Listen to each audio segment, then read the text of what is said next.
It all begins in the year 2607, when the demonic race completely conquers every territory of humanity. In the midst of this total destruction, the only survivors left are the protagonist Chun-Hai and an SSE rank assassin. However, all of this chaos actually started 7 years earlier, when several demon kings suddenly appeared out of nowhere. One of them, Lenyu, mocks humanity, calling them pathetic and fragile trash. Then, with a cold and merciless expression, he prepares to end everything, declaring that the time has come for Chun-Hai to fulfill his one true purpose. A sinister red energy begins to gather in the demon king's hand, radiating overwhelming malice. His intention is clear: to devour Chun-Hai and absorb all of his power. Without even a moment of hesitation, he unleashes a devastating attack straight at him. As Chun-Hai is swallowed by the violent surge of energy, memories begin to flood his mind: his sister, his companions, his master, and all the precious people he has lost. Consumed by rage and pain, he shouts that it was the demons who took everything from him, and because of that, he swears that he will drag the demon king down to hell with him, even if it is the last thing he ever does. In that moment, Chun-Hai activates his supreme ability, Timeless Arc, releasing an unimaginable amount of power. The demon king is thrown into complete shock,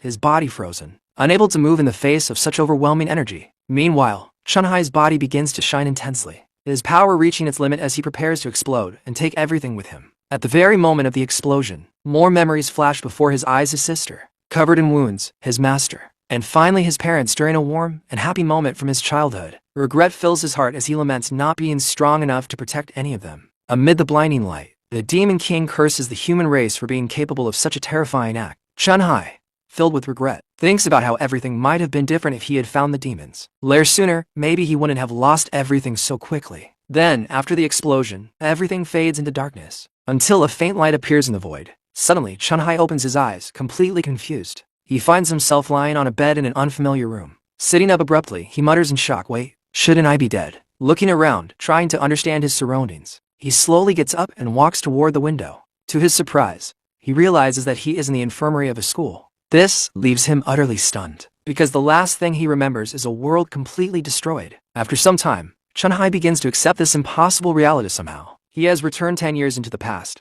back to his college days. Just then, a strange sound wave materializes in front of him, followed by a translucent screen announcing that the power of gluttony has been successfully integrated. Confused but curious, he quickly grabs his phone and checks the date, May 16th.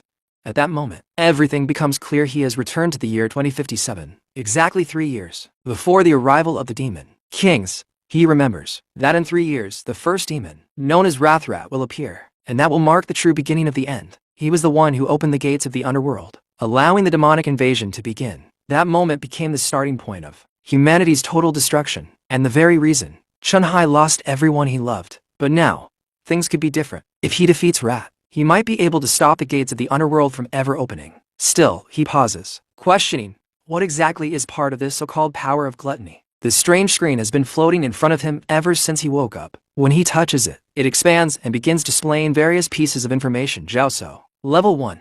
All attributes at 100. He is left confused, as he has never seen anything like this before. In his past life, he only fought using his awakened power, something extremely rare. The university he attends only recruits students who have the potential to awaken. However, in his previous life, he never awakened at all, becoming nothing more than a punching bag for others. Suddenly, the screen begins to glitch, and a class card appears, showing complete information. Chun-Hai immediately recognizes it was the exact class he had in his past life. He feels a surge of power flowing through his body and wonders if he has inherited his former strength. The class card continues to float before him. Just then, the door burst open. The one who enters is Malong, a flower enchanter of rank level. His friend rushes toward him with concern, asking if he is feeling better. Chun-Hai replies that he is fine and quickly realizes that he is the only one who can see the floating interface. Malong is shocked to see that all of Chun-Hai's injuries have completely disappeared. At that moment, Chun-Hai remembers this is Malong, his roommate. In his past life, Malong died on the 3rd day of the invasion. Seeing him alive right now confirms one thing without a doubt: he has truly gone back in time. Suddenly, Malong remembers the ranking tests and pulls Chun-Hai along, urging him to get ready. He insists that even without awakening,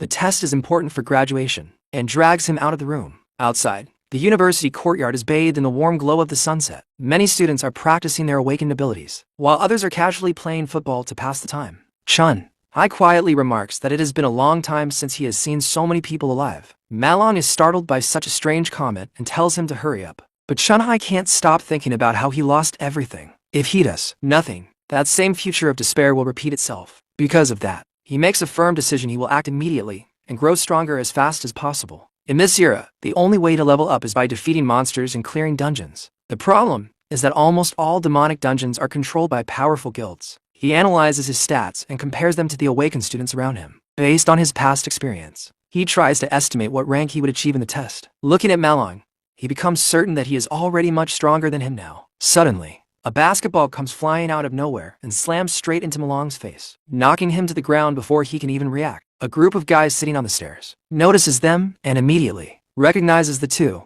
Their leader smirks and comments that they seem to have recovered pretty well from last time. Malong freezes in fear and stammers that they were just unlucky. Meanwhile, Chunhai stares coldly at the group of bullies. Their leader smirks with disdain and says he already knew the two were tougher than they looked. Then he complains that they should have brought drinks, since they knew he would be there playing. Malong panics and hurriedly says he will go buy the drinks right away. But Chunhai stops him, calmly saying that none of this is their fault. As he looks at the bully, memories from the past come rushing back. He remembers how these same guys used to shove his head underwater, claiming they were helping him. Back then, the leader and his group would beat him mercilessly. Even though Malong was terrified, he always tried to defend him, but it never worked. The leader, Zhou Zhang, would laugh and say he was just helping to stimulate the protagonist awakening. While Chunhai suffered, the others would laugh endlessly. And once he passed out, they would grow bored and simply walk away. Every time, Malong would run to him, finding him lying on the ground, battered and broken. Chunhai would cry, wondering why they never left him alone. With that memory, he realizes something important. The evil in this world doesn't exist only in demonic dungeons, but also within humanity itself. Back in the present, Zhou Zhang repeats that they should have brought drinks. Malong, trembling with fear, offers once again to go buy them. But Chunhai interrupts him and says that the ones who should be apologizing are them. The bully is caught off guard by this sudden change in attitude. Malong, completely panicked, asks what he is saying. At that moment, Gan Cheng, a flower warrior, steps forward with glowing hands. But Chunhai meets him with a cold, unwavering gaze. He remembers that this guy only acts so arrogantly because of his powerful older brother. Around them, the surrounding students begin whispering, mocking them and calling them the weakest and most useless in the school. Gon steps right up to Chunhai, his face just inches away, and asks in a threatening tone, "What do you think you're doing?" Chunhai simply replies in a calm and steady voice, telling him to stop bothering them. Enraged, the bully shouts that he needs another beating and throws a punch. But in the next instant, Chunhai blocks the attack with unbelievable ease. The fist stops midair, leaving Gon completely stunned. The crowd around them falls silent, their jaws dropping in disbelief. Everyone knew that Chunhai hadn't even awakened. So, how was this possible? Furious, the bully curses at him and demands to know if he dares to challenge him. Chunhai smirks slightly and replies that he will use him to test his new powers. At that moment, his class transformation completes. He becomes an electric assassin, his attributes drastically enhanced. Malong is left in shock, asking when his friend had awakened. Meanwhile, Chunhai stands still, yellow lightning crackling all around his body, radiating overwhelming power. Gongsheng, unwilling to back down, activates his indestructible demonic armor. With a furious roar, he charges forward, shouting that he will make Chunhai taste his own fist. But Chunhai effortlessly dodges the attack and prepares a swift counter-strike. With a clean, precise strike, Chunhai's fist slams directly into the bully's face. The impact is so powerful that the guy is sent flying across the courtyard. Both the crowd and Malong are left in absolute shock at the unbelievable scene. Lying on the ground, Gongsheng curses loudly and accuses Chunhai of using a cheap shot. Then he yells at his friends, asking if they're just going to stand there and watch. However, one of them is so terrified that he can barely speak because now Chunhai looks overwhelmingly intimidating. Seeing this, another bully loses his temper and charges forward, shouting that he will finish him. But Chunhai effortlessly grabs his arm mid-attack, stopping him completely. With his hand glowing in yellow lightning, he twists the bully's wrist, making him scream in pain. Chunhai looks at him coldly and says he is far too weak to face him. Then, without hesitation, he delivers a devastating punch straight to the center of his face.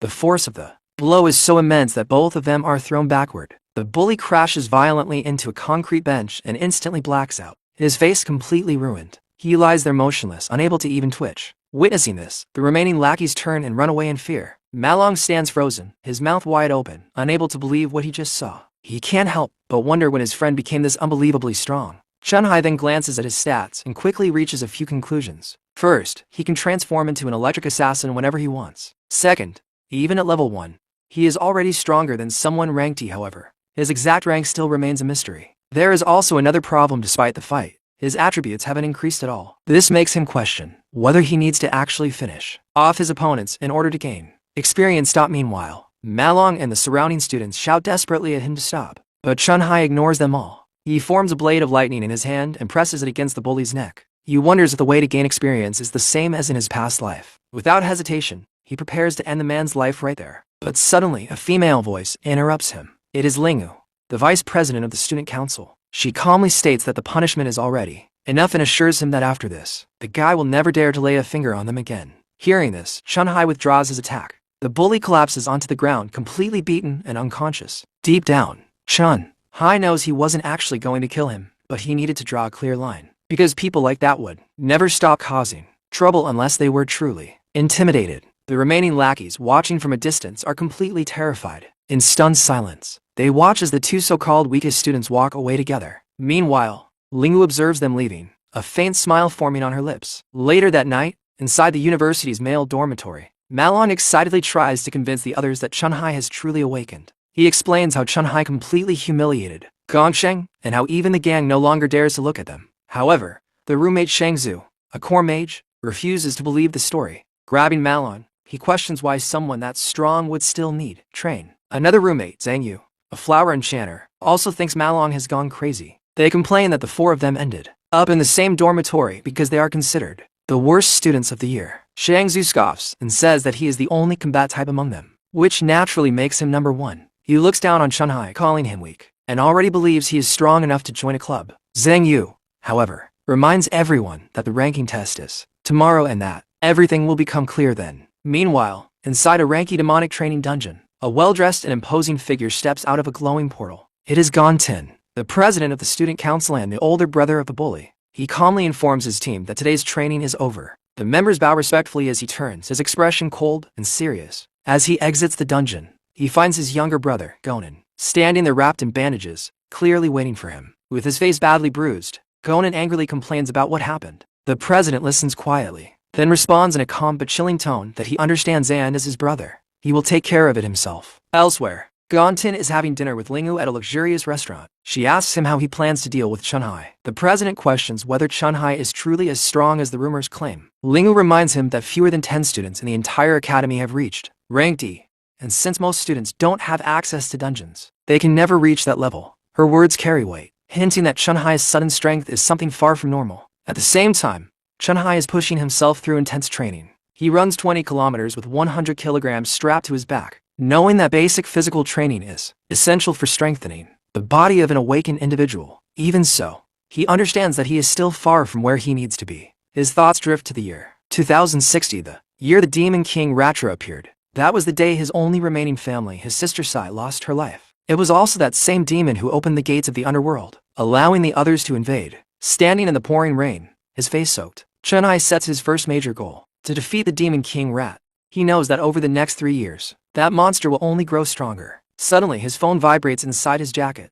He pulls it out and sees that he's receiving an important call. To his shock, the caller is his sister, Sai, the very person he believed he had already lost forever. His hands tremble as he answers, unsure of what to say. On the other end, she casually asks why he had called her so many times. Cheerfully, she mentions that if she wins the prize she's aiming for, it will solve their rent problems. Noticing his silence, she asks why he isn't responding. With tears filling his eyes, Chun-Hai finally speaks, saying it's nothing serious, just that it feels like it's been a long time since he heard her voice. Confused, she replies that they had just seen each other 2 days ago, then quickly hangs up. In that moment, Chun-Hai fully understands everything has truly started over. With renewed determination, he begins running again, faster and harder than before. This time, he is not training just for power, he is doing it to protect everything he once lost. Later, back at the dormitory, he takes a shower, feeling his younger body gradually adapting. Wrapped in a robe, he begins to think about his next step. If he wants to level up, he must enter the demonic dungeons, but all of them are controlled.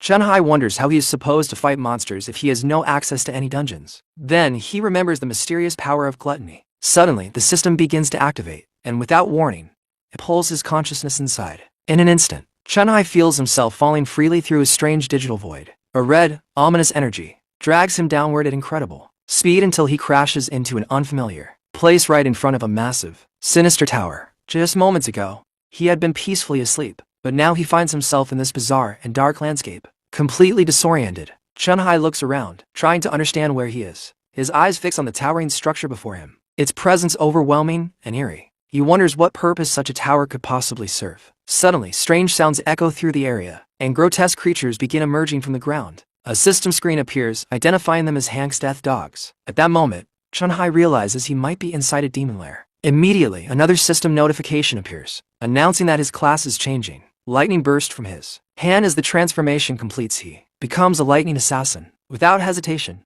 he decides to deal with the monsters in front of him. One of the creatures lunges at him, but he effortlessly dodges the attack. In the next instant, he counters with a powerful kick, striking the beast with overwhelming force. As soon as the creature is defeated, he receives 3 items called Forest of Death. With his current strength, Chun-Hai continues fighting without any difficulty. He quickly realizes that dealing with these ranky monsters is incredibly easy for him now. This confirms one thing: this is not a dream. After gaining 52 experience points, he levels up to level 2, feeling a surge of satisfaction. His status window updates, showing that he has reached level 2 and gained a bonus of 5 points in all attributes. At that moment, Chun-Hai finally understands he has gained access to an entire demon lair all for himself. Just then, a larger creature appears. Instead of hesitating, he decides to use this place to test his limits. He attacks the monster head-on, defeats it, and gains even more experience, reaching level 3.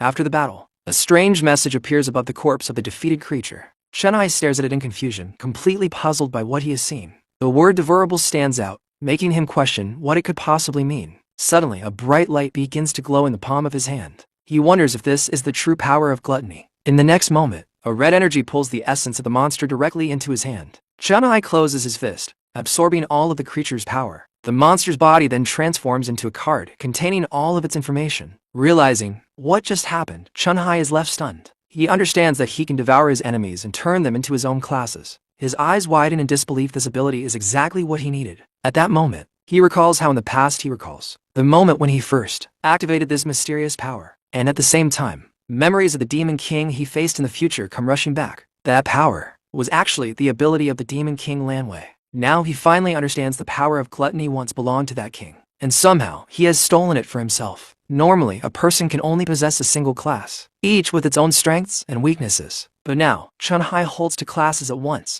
A bold thought forms in his mind. If he continues devouring monsters, then he might be able to gain countless classes and potentially limitless power. As he processes this new reality, he begins to question why he was given such an ability, and what the true purpose of that demonic tower behind him could be. Suddenly, a terrifying force slams into him, sending him flying backward. A crushing pressure weighs down on his body, making it hard to even breathe. What the hell is happening? He mutters, struggling to stand. Then, from the top of the staircase, a sinister figure appears. In a cold, eerie voice, it says that he has finally arrived, that it has been waiting for him. The skeletal figure, cloaked in darkness, calls him by name Chun-Hai. In this world, awakened individuals are ranked based on their combat power, from rank E all the way up to rank S. Yet Chun-Hai can barely remain standing under the overwhelming aura of the beam before him. He remembers that in his previous life, he had nearly reached rank S, but right now, he is barely around rank D. And the creature standing in front of him is undoubtedly an S-rank monster. The gap in power between them is beyond enormous. He cannot understand how a place like this demon lair could contain such a terrifying being, nor how it knows his name. Even after exchanging several blows, Chun-Hai realizes something chilling. The enemy had countless chances to kill him, yet it didn't. Instead, the monster simply strikes him with brute force, sending him flying again and again. As he crashes onto the ground, battered and bruised, Chun-Hai notices something strange. The enemy is deliberately avoiding his vital points. It is not trying to kill him, only to break him down. The boss stares at him and asks if he plans to keep resisting. With his entire body aching, Chun-Hai understands the monster wants him to surrender. Then, the creature offers him a choice. Stay here and protect the demonic tower at its side. But with a determined gaze, Chun-Hai rejects the idea instantly. There is no way he would ever choose to remain trapped in this hellish place. In response, the boss attacks, releasing a beam of light that pierces straight through his body. Chun-Hai is thrown into complete shock by the severe wound he receives. The monster coldly asks if he really thought he would be spared, explaining that it had only shown patience because Chun-Hai was the only one capable of reaching this place. Moments later, the boss releases a dark energy that spreads into the fallen monsters around them. The entire area becomes engulfed in a sinister aura as the creature asked one final time, will he stay or be crushed without mercy? Despite his injuries, lightning begins to surge across Chun-Hai's body. His decision has already been made. With a fierce shout, he declares that his choice is to defeat the monster right here and now. The creature finds his words laughable and charges forward with its weapon. But this time, Chun-Hai blocks the attack. His eyes sharpen with focus as he prepares for his next move. During the fight, he has noticed a pattern in the enemy's attacks. Before each strike, there is a delay of 0.4 seconds, just enough time for him to predict the trajectory and dodge successfully. And after every attack, there is a brief opening of 0.2 seconds. Now, he plans to exploit that very gap, while the enemy is left exposed. Seizing that brief opening, Chunhai forms a blade of lightning and thrusts it forward, piercing straight through the boss's heart. Though it isn't a fatal blow, the strike is enough to paralyze the monster for a few crucial seconds. Knowing the enemy is far too fast to finish off directly, Chunhai immediately activates God of Thunder and dashes away. Those few seconds are all he needs to escape. As he runs, he reveals that he had been carefully observing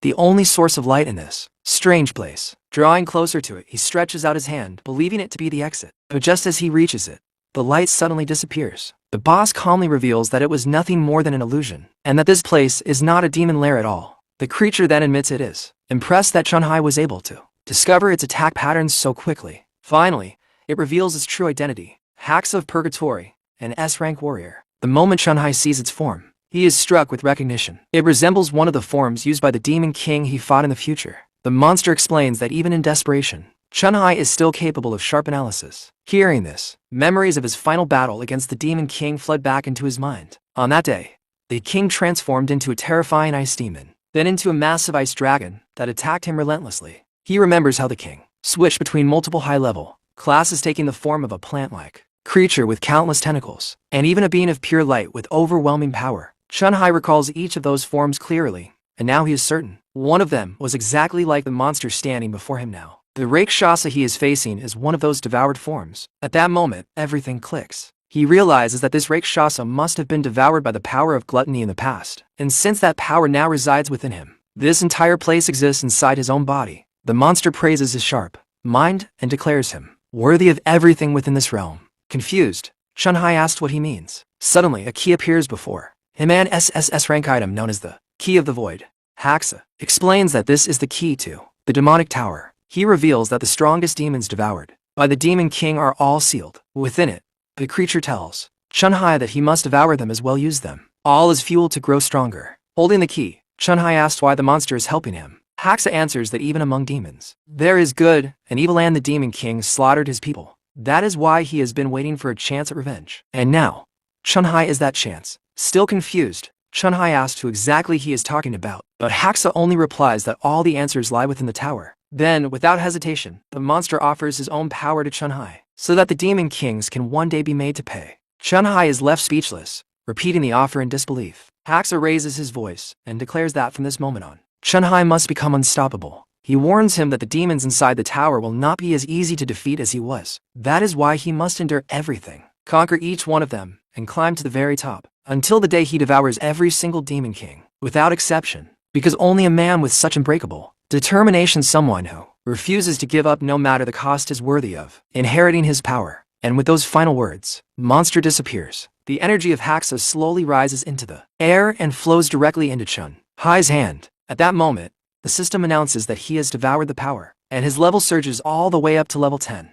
With a serious expression, Chunhai finally understands everything and accepts the will of the monster. Soon after, the Rakshasa card appears before him, and with firm determination, he swears that he will make the Demon Kings pay for everything they have done. Not long after, Chunhai suddenly wakes up in his room, startled by loud noises echoing around him. He slowly opens his eyes and sits up on his bed, still trying to process everything that just happened. Meanwhile, his roommates are rushing around in a panic, trying not to be late for the ranking test. Looking at himself, he notices that all his injuries are gone, making him wonder if it was all just a dream. But the system screen quickly proves otherwise. Everything was real. Even the items he obtained are still with him. Now at level 10, all his stats have increased to 150. He quietly wonders what his current rank might be. Suddenly, Zongzo approaches him with a mocking tone, calling out his name with a smirk. He mentions that he has heard rumors that Chunhai has suddenly become very strong. Malong tenses up immediately upon hearing this provocation. Zongzo then accuses Chunhai of trying to steal his position as the strongest in the dormitory. With a calm but serious gaze, Chunhai looks at him as he is challenged to prove himself during the ranking test. On the way, Zongzo casually eats snacks while showing off in front of others. He explains that everyone around them is low rank, but he considers himself to be at least mid-rank.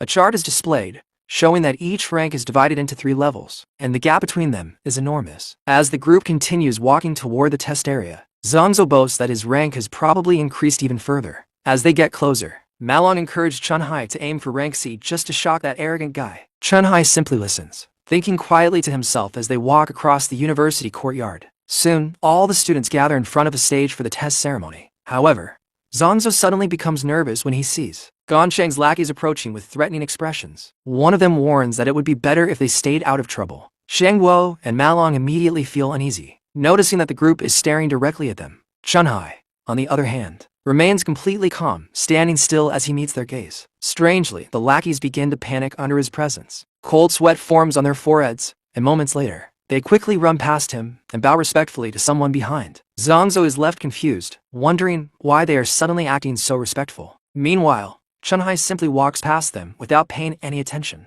Just then, a provocative voice calls out to him. It is Yongdian, a member of the student council who has heard about the earlier incident. He points out that Gongsheng is the younger brother of the student council president, Gongting, from a distance. Chunhai's friends recognize Yongdian and grow worried he is a powerful rank D and the right-hand man of the president. Yongdian smirks and says that he has a special way of identifying strong individuals from afar. But as he steps closer, he sneers and claims that all he can sense from Chunhai is a pathetic presence. Chunhai calmly responds, asking if he is some kind of dog. Curious, Yongdian shouts, demanding to know what he just said. But before anything escalates, a serious voice suddenly intervenes, ordering him to stop immediately. It is the student council president, Gongting. He states that he has already investigated everything that happened and that it is only fair for those who did wrong to pay the price. As he walks past, Gongting casts a cold glance at Chunhai in response. Chunhai meets his gaze without fear. President, with a cold and determined expression. Soon, a professor steps onto the stage and announces that the ranking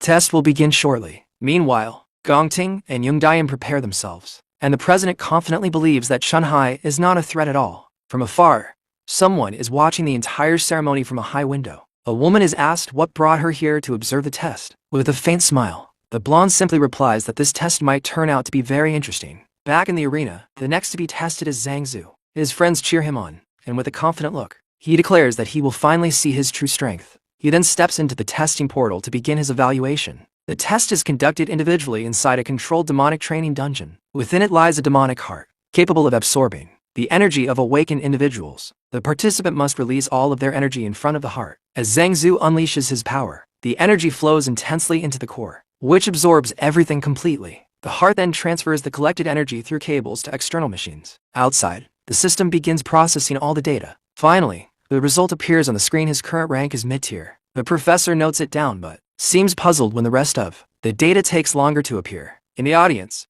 Malong grows excited, saying that the real highlight is coming, because the test doesn't just measure current rank, it also reveals a person's potential. Moments later, Zhang Zhu's potential result appears. Rank C with the test complete. Zhang Zhu feels disappointed that he hasn't improved in 2 years. He walks off and sits on the stairs, looking dejected, while his friends try to comfort him. The results so far show that most of the dorm students are rank E with potential C. Suddenly, the crowd is startled when the first rank D result of the year appears. A girl achieves a lower rank D with potential B, leaving everyone shocked. Some time later, Yongdian exits the test with a lower rank D and potential A. Zhang Zhu comments that this is already the 8th rank D result, surprising his friends even more. The teachers are clearly impressed. Such talent, even without real combat experience, is rare. Finally, it is time for the next candidate. All eyes turn toward the stage as the name is announced. Gongting, the president of the student council. The crowd erupts in excitement at the appearance of the young master of the Imperial Guild. Everyone knows that he reached rank D 2 years ago, and now they are eager to see just how far he has progressed. Inside the testing dungeon, the demonic heart begins to pulse as it awaits him. Slowly, it opens, revealing a massive eye staring directly at Gongting.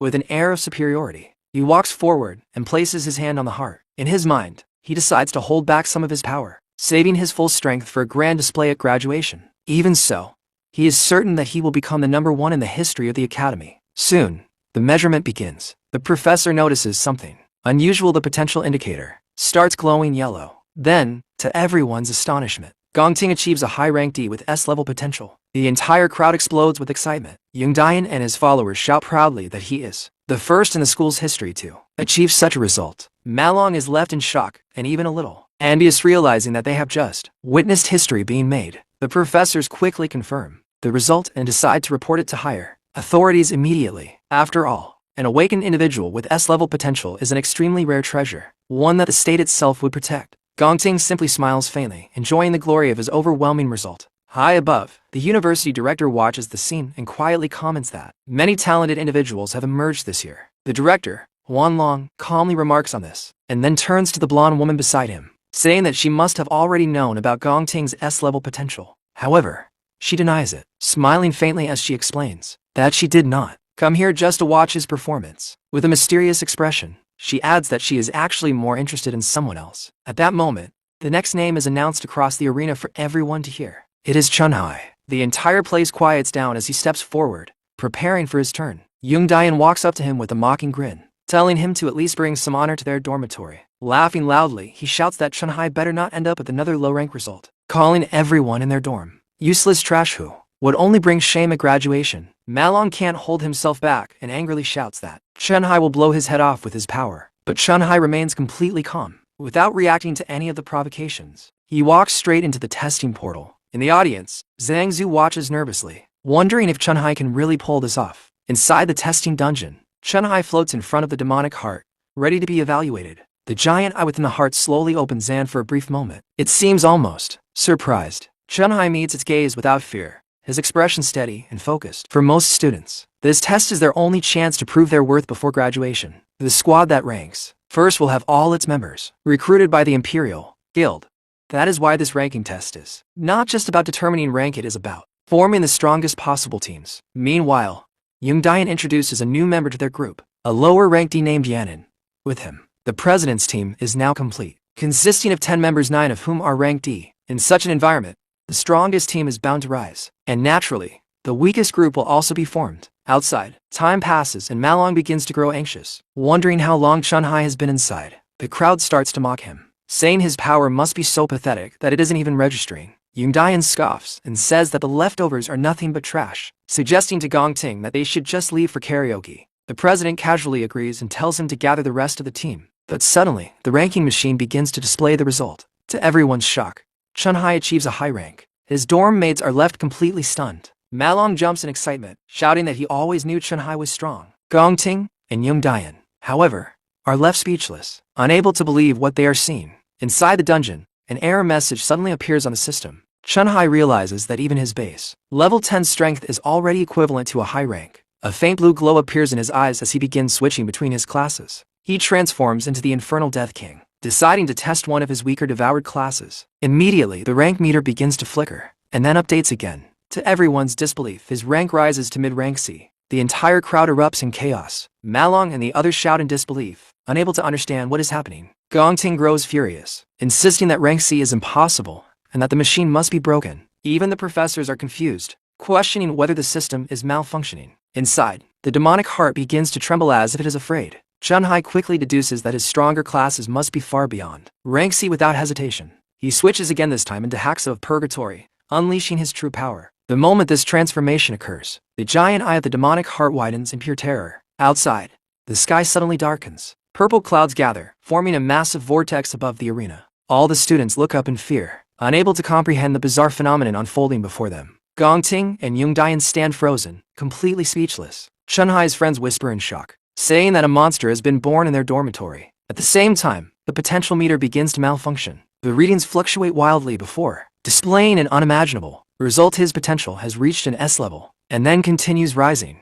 The professor shouts in disbelief, asking how it's even possible for another S-level potential to appear. Gongting collapses to his knees, unable to process what he is witnessing. Then, the system flashes a warning danger. The potential reading continues to rise, surpassing all known limits. The display glitches, showing an SS level before completely breaking down. The system can no longer measure it. It declares his potential undetectable, exceeding its maximum capacity. Youngdayan screams in panic, even as blood drips from his nose in shock. In the next instant, the machine explodes into pieces, shattering along with the massive screen. The professors panic, shouting that the demonic heart has been overloaded. They rush into the dungeon, desperate to ensure the student inside is safe. But when they arrive, they are left stunned. The demonic heart is completely lifeless, destroyed beyond repair. The professors look at each other in disbelief, wondering if the heart burned out due to excessive energy. Meanwhile, Chunhai stands there calmly, thinking to himself that he may have overdone it and accidentally destroyed the heart. Chunhai realizes that the power of gluttony can even devour the core of a machine. With the refined demonic heart now absorbed and activated within him, a faint glow appears in his eyes. From this moment on, he gains the ability to see the true rank of everyone around him. His eyes shine with a green hue as he scans the crowd, and that's when he discovers that even Gongting has been hiding his real strength. Soon after, a professor announces that today's test has been suspended, claiming that Chunhai's results were most likely just a system error. His friends immediately surround him, calling him a genius and praising him without caring about what the official data says. Youngdian steps forward, saying that it was obvious the results were nothing more than a machine malfunction. Angrily, he accuses Chunhai of breaking the demonic heart and trying to avoid responsibility. As yellow lightning crackles in his hand, Chunhai looks at him calmly, thinking to himself how annoying this guy is, even briefly wondering if he should just cripple him. But before things escalate, Gongting steps in and orders Youngdian to stop, telling him not to disrespect their new teammate. The word teammate shocks Youngdian completely. Gongting then personally invites Chunhai to join his squad, confidently stating that together they would achieve the highest score in the academy's history. In the audience, Malong is left speechless that the president himself is inviting Chunhai. Meanwhile, Youngdian becomes uneasy, realizing that if Chunhai joins, someone in the team will likely be replaced. He questions what right Chunhai has to join them, but since the invitation came directly from Gongting, he cannot object. Forcing a smile, he extends a reluctant welcome. However, Chunhai simply slaps his hand away and calmly says that he is not interested. The sudden rejection leaves both Youngdian and Gongting stunned. Youngdian angrily shouts that their team is the #1 in the school, but Chunhai replies, indifferently, that it has nothing to do with him, and that all of this is just too noisy. Youngdian becomes so furious that he practically starts fuming. The crowd is in disbelief. No one can believe that Chunhai actually dared to reject the president's invitation. Soon, rumors begin spreading that he wants to take first place all for himself. His friends, however, are amazed by his boldness, quietly admiring his courage. Gonin, on the other hand, says it's fine, explaining that his brother Gongting has his own way of doing things. Later, in the university courtyard, students walk around casually after the test. High above, Director Wan Long sighs, saying it's a shame that the two didn't form a team. But the blonde woman smiles, saying that this situation is far more interesting. She explains that Gongting was born into privilege and that rejection, like this, is nothing less than a declaration of war. A young man beside her agrees, adding that the president is not someone easy to deal with. Meanwhile, Youngdian is still furious, insisting that Chunhai only gained attention because of a system error. Gongting, however, begins to wonder if the test was truly wrong. Deciding not to risk his position at the top, he remains cautious. Youngdian offers to teach Chunhai a lesson on his behalf, but Gongting asks coldly if he really sees him as that kind of petty person. Startled, Youngdian immediately apologizes. Gongting then says he is not in the mood for anything else and tells the others to go on without him. With a serious expression, he makes it clear that whatever they choose to do has nothing to do with him. Youngdian understands the message, but with a sly smile, he repeats those same words, making it clear that he intends to act on his own. About 10 minutes later, he receives unexpected news. Chunhai is no longer at the school. One of his lackeys informs him that they heard that our hero had said he was heading home for a while. With a sinister smile, Youngdian realizes that luck is on his side. Deciding that it would be far more convenient to deal with Chunhai outside the school, he quietly prepares to make his move. Meanwhile, Chunhai walks calmly through the streets, listening to music as if nothing happened. His mind drifts back to his past life, recalling a tragic incident an elite guild team once encountered. A powerful demon inside a hidden lair. That demon, known as Wrath, annihilated the entire team before descending upon the human world. In this life, Chunhai forms a clear plan. He must locate Wrath's lair as quickly as possible. But to begin, he needs a large amount of money. In the future, the Mitro Monster Exchange will become the largest marketplace in the country, a central hub for buying and selling awakened equipment. For now, it is also the fastest way for him to earn money. Arriving there, he hands over several monster fangs to an evaluator, who looks surprised. Chunhai calmly explains that they dropped from a monster. A staff member recognizes them as Sangan fangs, items from a rank-level monster. She explains that they can be crafted into scepters or refined into powder. The evaluator, however, dismisses it, saying it's normal not to recognize such small rank items. Complaining about the lack of high-level customers lately, he lazily passes the task to a new employee and leaves with an excuse. The young staff member processes the items and hands Chunhai the payment. With 18,000 in hand, he realizes it's enough to temporarily solve his rent problem. She politely asks if he needs anything else. At that moment, a purple energy begins to flow from his hand. In front of her, Chunhai summons a massive sword and asks her to evaluate it. The girl is left in awe, staring at the enormous and beautifully crafted weapon. She admits she has never seen anything like it before, but she can sense that it is at least rank B, or maybe even rank A. From a distance, the evaluator scoffs, saying that rank A weapons are worth millions and that he has never even seen one before. Just then, a man in a suit walks in and calmly says that the young man is correct, but not in the way they think. The evaluator immediately assumes his boss is agreeing with him. However, the man reveals the truth: the sword is not rank B or A. It is a weapon from the lands of Purgatory, a rank S item. Both the evaluator and the young employee are left completely stunned, unable to believe what they just heard. Without hesitation, the man warmly shakes Chun-Hai's hand, welcoming him as an honored guest. The evaluator stands there, speechless, as Chun-Hai is invited into a VIP room and told to request anything he desires. Chun-Hai smiles slightly to himself, thinking that the right person has finally appeared. The man introduces himself. His name is Tindy. Inside the VIP room, Tindy personally serves a special tea to his distinguished guest. He then asks Chun-Hai what he wants in exchange for the equipment. Chun-Hai calmly replies that he needs 1 million. Tindy is completely shocked, asking if he heard correctly. Only 1 million. He explains that a weapon of that level could easily be worth tens of millions in the market. But Chun-Hai clarifies his intention. He does not want to sell the sword. Instead, he wants to use it as collateral for a loan. A 1-month loan. The manager is left stunned, wondering what kind of student would come up with something like this. He begins to speculate, could this young man be a wealthy heir, or perhaps a genius? Either way, he is clearly far from ordinary. Chun-Hai calmly states that he will repay everything in full the following month, along with 10% interest. Hearing this, the manager asks the staff member to leave them alone for a moment. Now alone with him, the man starts putting the pieces together. He says that if he's not mistaken, Chun-Hai must be a senior at the National University, about to graduate. He knows that the graduation combat exam is in 1 month, and that the prize for first place is exactly 1 million. With a knowing smile, the manager looks at him and asks if he is confident in taking first place. Chun-Hai remains silent, but the seriousness in his eyes confirms everything. The man understands. Immediately, this boy needs money for something urgent and critical, and so he decides to make a bold move. Instead of 1 million, he offers 15.5 million in cash, completely interest-free for 1 month. Extending his hand, he tells Chun-Hai to consider it a gesture of friendship. Chun-Hai is genuinely surprised by such a generous offer. The manager assures him that everything will remain confidential and expresses his hope to do more business together in the future. Chun-Hai is impressed by the man's sharp insight. Now he truly understands why this person will one day become the best in the industry. He accepts the handshake, knowing deep down that he cannot defeat Wrath alone. At that moment, it becomes clear to him he will need reliable allies to win.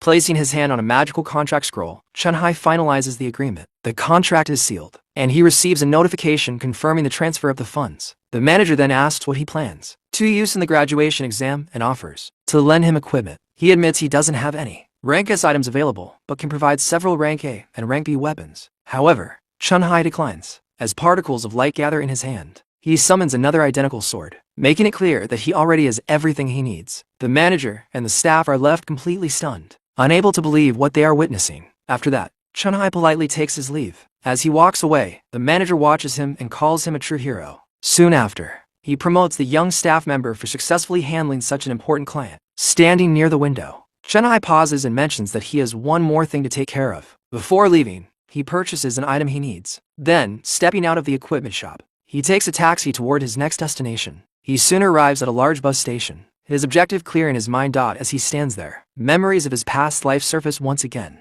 Money had always been a constant struggle. He remembers working multiple part-time jobs just to pay rent. He and his sister lived with almost nothing, barely getting by. She even took on small jobs to help support them. Then he recalls the day she received her acceptance letter to an art academy. She had been accepted into her dream. Yet, right in front of him, she tore the letter apart. She gave up her dream so she wouldn't become a burden on the family. Back in the present, Chun-Hai grows anxious. His sister should have already arrived by now. Suddenly, a familiar voice calls out his name from a distance. The girl complains loudly, saying she had told him many times to wait at the exit. Then she walks closer, asking if he got lost again. It is his sister. Chun-Hai freezes in place. It has been 7 long years since the last time he saw her. Unaware of his overwhelming emotions, she simply asks him to help with her luggage. Older brother. She waves her hand in front of him and asks why he's just standing there doing nothing. Without saying a single word, Chun-Hai suddenly pulls her into a tight, emotional embrace. The girl is completely confused by his sudden and strange behavior. Smiling softly, he thinks to himself that he has finally found her again after 7 long years. Still trapped in his strong grip, his sister struggles and then forcefully pushes him away, shouting that he's suffocating her. She complains about his weird behavior and jokingly asks if he just got rejected by someone. As they walk together, she begins chatting about her trip, telling him everything in her usual lively tone. Chun-Hai watches her quietly, a determined smile on his face, simply happy to have her back. In his heart, he makes a silent vow this time. No matter what happens, he will never let her suffer again. However, ahead on their path home, a group of thugs is already waiting in a dark alley. Inside the alley, the leader orders his men to stay hidden. With a cruel smile, he swears to teach Chun-Hai a lesson for daring to stand up to him. One of the lackeys hesitates, asking what if they go too far. But the leader dismisses it, saying the boy deserves it for his attitude. He recalls Chun-Hai telling him to stop being loud and to stop bothering others. Enraged by that humiliation, he commands his men to beat him until he can no longer walk. Beside him stands an assassin named Hangtae, holding a blade with a sinister grin, ready to strike. Meanwhile, completely unaware of the danger, the siblings continue walking peacefully. His sister notices his unusual behavior and asks if it's because of the upcoming exam. She jokes that someone like him couldn't possibly be in love or anything like that. Trying to cheer him up, she reminds him of the advice he once gave her to always believe in herself, and even hums a little tune playfully. Chun-Hai realizes how perceptive she is, noticing even the smallest changes in him. He reassures her that everything is fine, but she teases him, saying it's probably just his male pride. Laughing, she adds that he's getting old and building walls around his heart. As they step into the alley, the ambush begins. One of the thugs is surprised to see that Chun-Hai is not alone, but the leader smirks, saying it's even better there are no cameras here to witness anything. Chun-Hai instantly senses the hostile aura around them. With a cold expression, he recognizes the group as members connected to the student council. Calmly, he takes out a pair of wireless earphones and gently places them in his sister's ears. He tells her he wants to share a song with her. Surprised, she closes her eyes and relaxes as the music begins to play, completely unaware of what's about to happen. With his sister safely distracted, Chun-Hai turns to face the enemies. His eyes glow faintly blue as he activates his ability, analyzing their ranks, and immediately realizes they are all weak. The thugs charge forward with sticks and weapons in hand. In that moment, Chun-Hai remembers how he lost everything in his past life, and how he has only just gotten it back. Rage surges through him, lightning crackling across his body. Furious that this moment has been ruined, he declares that they should never have interfered. Dan launches himself forward. With a single devastating punch, he strikes the first thug square in the face. The impact is so powerful that the man is sent flying far across the alley. His sister, lost in the music, notices absolutely nothing. Chun-Hai continues his relentless assault, moving like a bolt of lightning. He weaves through the enemies, striking them down one after another with deadly precision. Within seconds, multiple thugs are knocked out and scattered across the ground. One of them attempts a sneak attack from behind with a baton, but Chun-Hai effortlessly blocks it with one hand. He immediately counters, breaking the man's defense and landing a crushing blow that leaves his arm severely injured. Another punch to the face sends him collapsing instantly. With a swift kick, Chun-Hai sends the remaining thugs flying, as if they weigh nothing. The leader watches in sheer terror, unable to comprehend how this boy could be so overwhelmingly powerful. Surrounded by a glowing yellow aura, Chun-Hai steps forward, continuing his unstoppable assault. None of the enemies can even touch him. Seeing all his men defeated, the assassin finally steps forward, gripping his dagger tightly. With a confident smirk, he boasts that he is one of the best assassins in the entire school, that he would never lose. The thug shouts that Chun-Hai doesn't stand a chance and charges forward with everything he has, aiming for a final attack. But Chun-Hai easily sidesteps the strike and delivers a precise blow straight to his head. The force of the impact is so overwhelming that the leader is sent flying uncontrollably through the air. Chun-Hai's fist slams hard into the enemy's jaw, and with a final crushing strike, he drives the leader straight into the ground with terrifying power. The man crashes down without any chance to retaliate, completely defeated as his body hits the alley floor. Lying there, barely conscious, the leader sees a terrifying shadow looming over him. Slowly, the figure reveals itself. It's Chun-Hai, staring down at him with glowing red eyes. With a cold and merciless expression, he reminds the man that he had already warned him not to interfere again. His voice turns sharper as he asks if the thug is incapable of understanding human language. The man trembles in pain and fear, finally realizing that the ranking test results were not wrong at all. Before he can say anything, Chun-Hai grabs him tightly and presses a lightning-formed blade against his face, ordering him to shut up. Panic overwhelms the thug as he realizes that this boy is truly capable of killing him. A suffocating aura surrounds Chun-Hai, making the man wonder what kind of life he must have lived to become like this. With deadly calm, Chun-Hai tells him to listen carefully. He warns him never to threaten his sister again. If any of them ever show up in front of her even one by one, he swears he will make them disappear without hesitation. Paralyzed with fear, the thug can only nod as the blade remains pressed against his face. After delivering his warning, Chun-Hai tosses the dagger aside and walks away, leaving the man trembling on the ground. Meanwhile, completely unaware of the battle, his sister continues listening to the music. The melody stirs something deep within her, and she wonders why she suddenly feels like crying. It feels as if, in just a few days, her brother has gone through something unimaginable. Even so, she reassures herself that he is not alone because she has always been by his side. She finally removes the earphones and shouts at him, calling him annoying for pulling such a strange trick. Chun-Hai turns back with a gentle smile and hands her a small gift box. As he opens it, a golden pen is revealed. He tells her it's a gift for her. The girl is left speechless when she recognizes it a next generation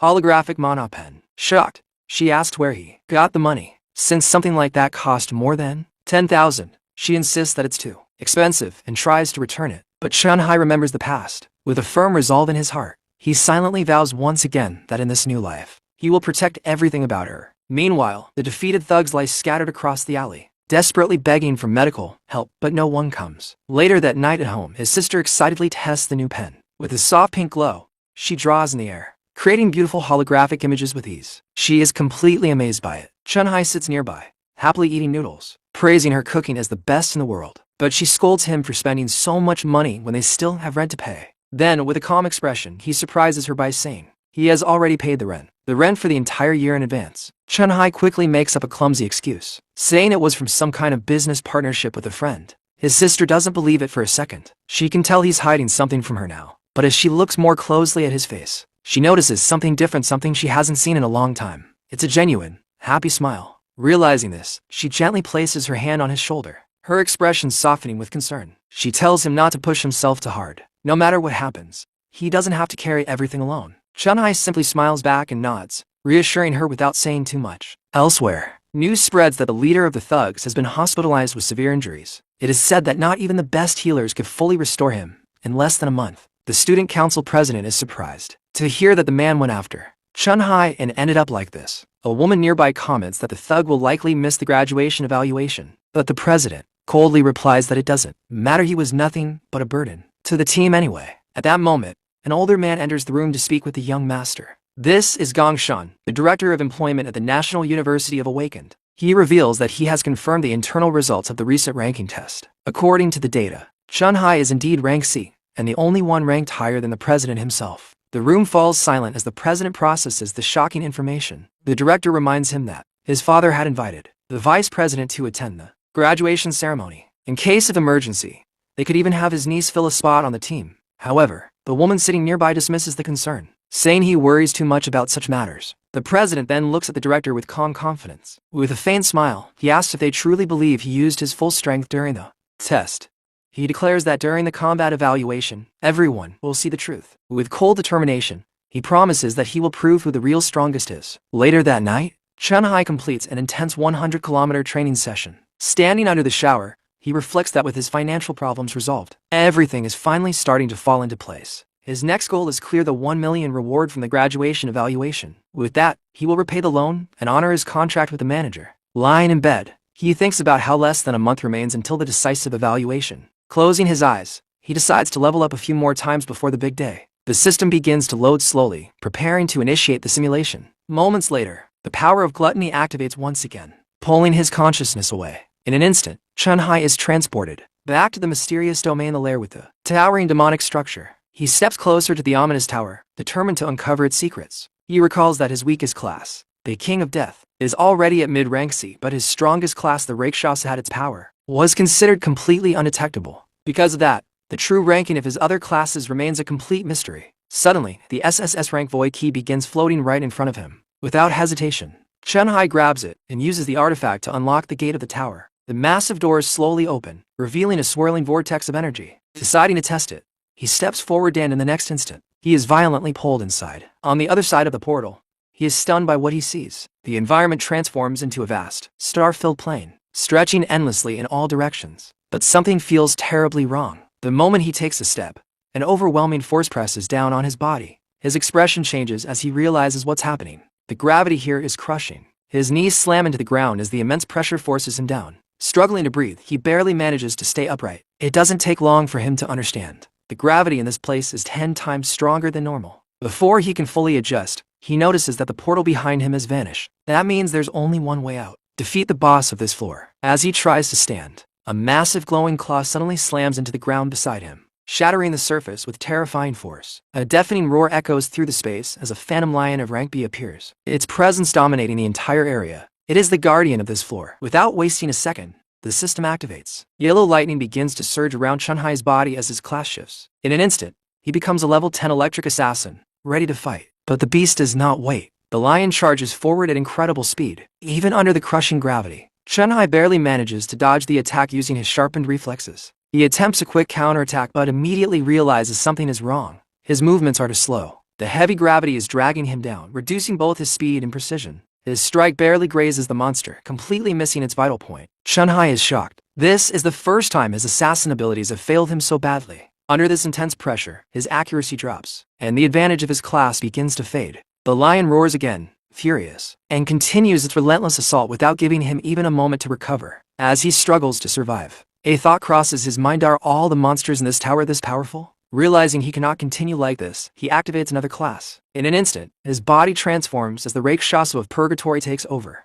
His appearance shifts, and a terrifying aura surrounds him. With this transformation, his strength and endurance surge dramatically, allowing him to withstand the extreme gravity. Now, the tide begins to turn. With overwhelming force, Chunhai throws a devastating punch straight at the beast. The impact shakes the ground itself. Then, using his ability to manipulate gravity, he amplifies the weight of his strike, slamming the lion deep into the ground. The power of his blow increases by over 600%, and within this high-gravity environment, its destructive force is amplified nearly 60 times. The beast is thrown into complete panic, unable to withstand such monstrous power. It roars in desperation, declaring that Chunhai will never be able to stop it, but its resistance is meaningless. Under the crushing force, the lion's body begins to collapse. Moments later, it explodes under the immense gravitational pressure. Completely destroyed, silence returns to the battlefield. Chunhai stands there, breathing heavily. His hand is badly injured from the overwhelming force of his own attack. Can barely breathe. Lying at the bottom of the crater, Chunhai notices that he has received a phantom lion bone as a reward for his victory. With the 1200 experience points he gained,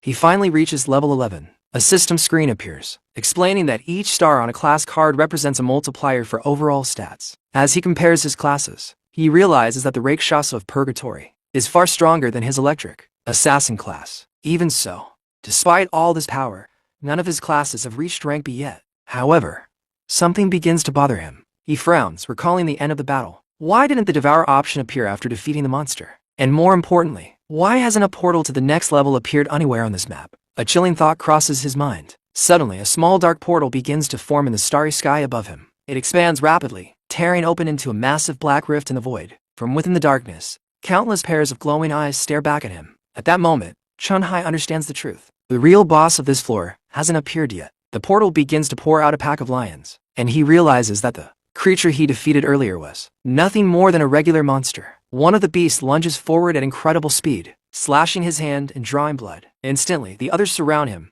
attacking from all directions without mercy. Overwhelmed, Chunhai recalls Hakaza's warning about the endless suffering that awaited him inside the tower. The voice from the past echoes in his mind, reminding him that he must endure everything if he wants to grow stronger. His body battered and his face covered in injuries, he clenches his teeth and understands he must overcome every challenge, no matter how brutal. Then suddenly, he wakes up, gasping for air. Chunhai finds himself back in his bed. It was all a dream, or at least, it should have been. Sitting up, still shaken, he tries to process the intensity of what he just experienced. When he touches his body, he can almost feel the lingering pain, as if the battle had truly happened. In that moment, he realizes a harsh truth. There are no shortcuts to becoming powerful in this cruel world. The scene shifts to the university hall, where the graduation ceremony is about to begin. In the audience, Gong Chuan, the director of career services, watches everything closely. Around him, students whisper among themselves, noting that high-ranking officials from the Guild Alliance have come to observe the exam this year. One student remarks that this must be the reason why the rules have changed. Now, each team must consist of 5 members, and at least one of them must meet a minimum rank requirement. At the front,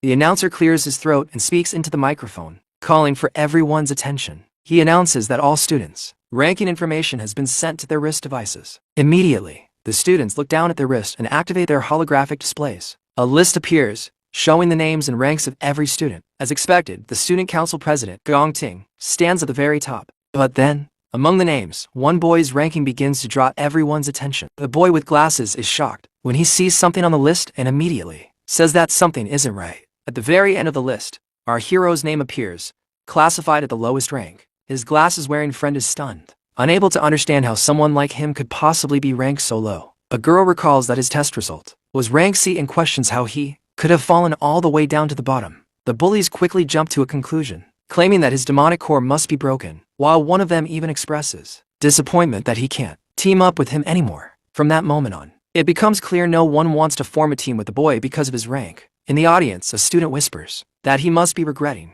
turning down the student council president's offer. Meanwhile, the student council president watches everything with a calm yet calculating gaze. Up on the stage, director Gonan looks at his nephew with clear disapproval, thinking about how useless he still is and how he has yet to truly learn how to use his power. Deciding to teach him a lesson, the director plans to ensure that his opponent won't even qualify for the exam. The announcer urges the students to quickly form their teams, and suddenly everyone rushes toward Ting. A massive crowd gathers, desperately begging to join the president's team. Many of them boast about their abilities, including a girl who confidently claims to be an excellent healer. One of Ting's teammates shouts to the crowd to step back, announcing that there's only one spot left. Half an hour later, most of the teams are finally formed successfully. While others celebrate, Chun and his friends remain isolated in a corner. Their group looks completely discouraged, as no one is willing to join them due to their low ranks. They begin to worry that they won't even qualify for the exam because they don't have enough members. One of Chun's friends becomes frustrated, insisting that it's impossible for Chun to truly be ranked at the lowest level. That's when Chun realizes something: these rules were designed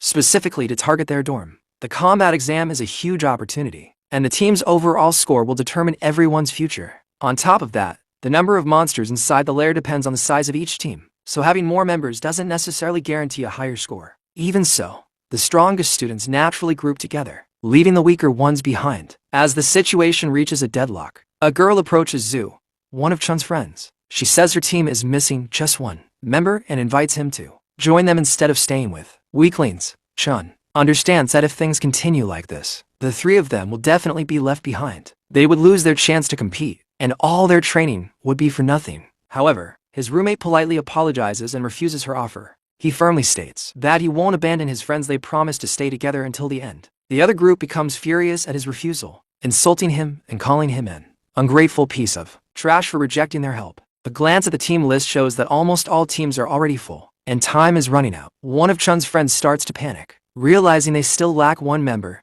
and that there are barely any students left. At that moment, Chun slowly stands up, his eyes beginning to glow with determination. He notices that director Gonan shares the same surname as Ting, and quickly concludes that they are related. Everything suddenly makes sense. The rules and his rank were manipulated just to hold him back. But Chun has no intention of giving up. If they are going to attack him openly, then he sees no reason to hold himself back anymore. As his class change completes, bright yellow lightning begins to surround him. The air itself seems to tremble as Chun finally decides to reveal his true strength. Up on the stage, the atmosphere shifts as something powerful is about to unfold. The director and his assistant are instantly shaken as they feel a sudden explosion of power surge through the hall. Chun's friends stare in shock, shouting in confusion as they watch him transform right there in front of everyone. In awakened academies, there exists a long-standing tradition: one-on-one challenges that can be issued at any time. With a determined gaze, Chun understands that this is the most direct way to prove his true strength. He is certain that the student council president will never refuse such a duel.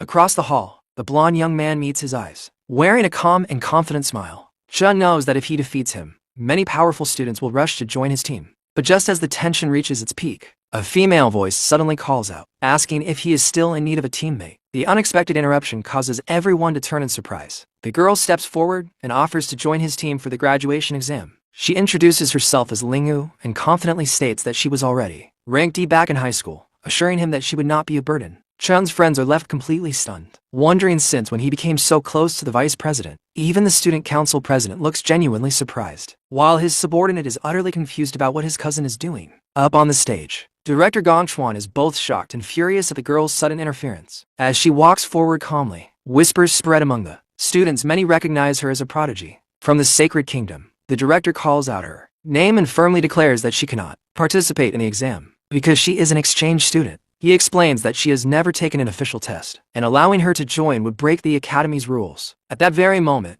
the university's rector suddenly appears, surrounded by a faint purple aura. Even Gong Chuan is taken aback, wondering why the head of the university himself has come. The older man approaches the girl and questions why she is getting involved in this situation. Chun watches in confusion, unable to understand how the rector appeared so suddenly. If his class is that of a warrior, then such movement shouldn't be possible. The rector calmly states that her participation would disrupt the balance of the exam, and she simply smiles in agreement. With his eyes glowing faintly green, Chun activates his analysis ability and tries to read the ranks of both the rector and the director, but to his surprise, he cannot detect anything at all. This only makes the situation feel even more dangerous. Director Gong Chuan quickly aligns himself with the rector, emphasizing that the academy has always followed strict rules. He explains that the institution's purpose is to train elite fighters for the future of the world, and the graduation exam is an ancient and crucial tradition that must be protected. However, the rector calmly counters, asking how the academy would take responsibility if students lost their opportunities due to unfair conditions. At those words, the director begins to sweat nervously. A chilling thought crosses his mind. Has the rector discovered that he tampered with the system? He cannot believe that the rector would side with Lingu just to support a single boy from a low-ranked dormitory. Realizing that pushing further could expose him, the director decides to back down. In his mind, he reassures himself that it is not worth clashing with someone of higher authority. He turns to his nephew and reminds him that victory is already certain, since his rival's team is weak. Changing his stance completely, the director agrees with the rector and claims that the issue was simply a mistake in the newly implemented rules. With that, he publicly announces that the regulations will be adjusted. Teams with fewer members will now be allowed to participate under revised conditions, ensuring fairness for all students. The atmosphere in the hall shifts instantly. What was once a disadvantage for Chun suddenly turns into an opportunity. And now, teams with fewer than 5 members are now officially allowed to register for the exam. The moment the rule is announced, the watches on Chun's team begin to glow, and their team formation is confirmed successfully. His friends burst into celebration, overjoyed, and without hesitation,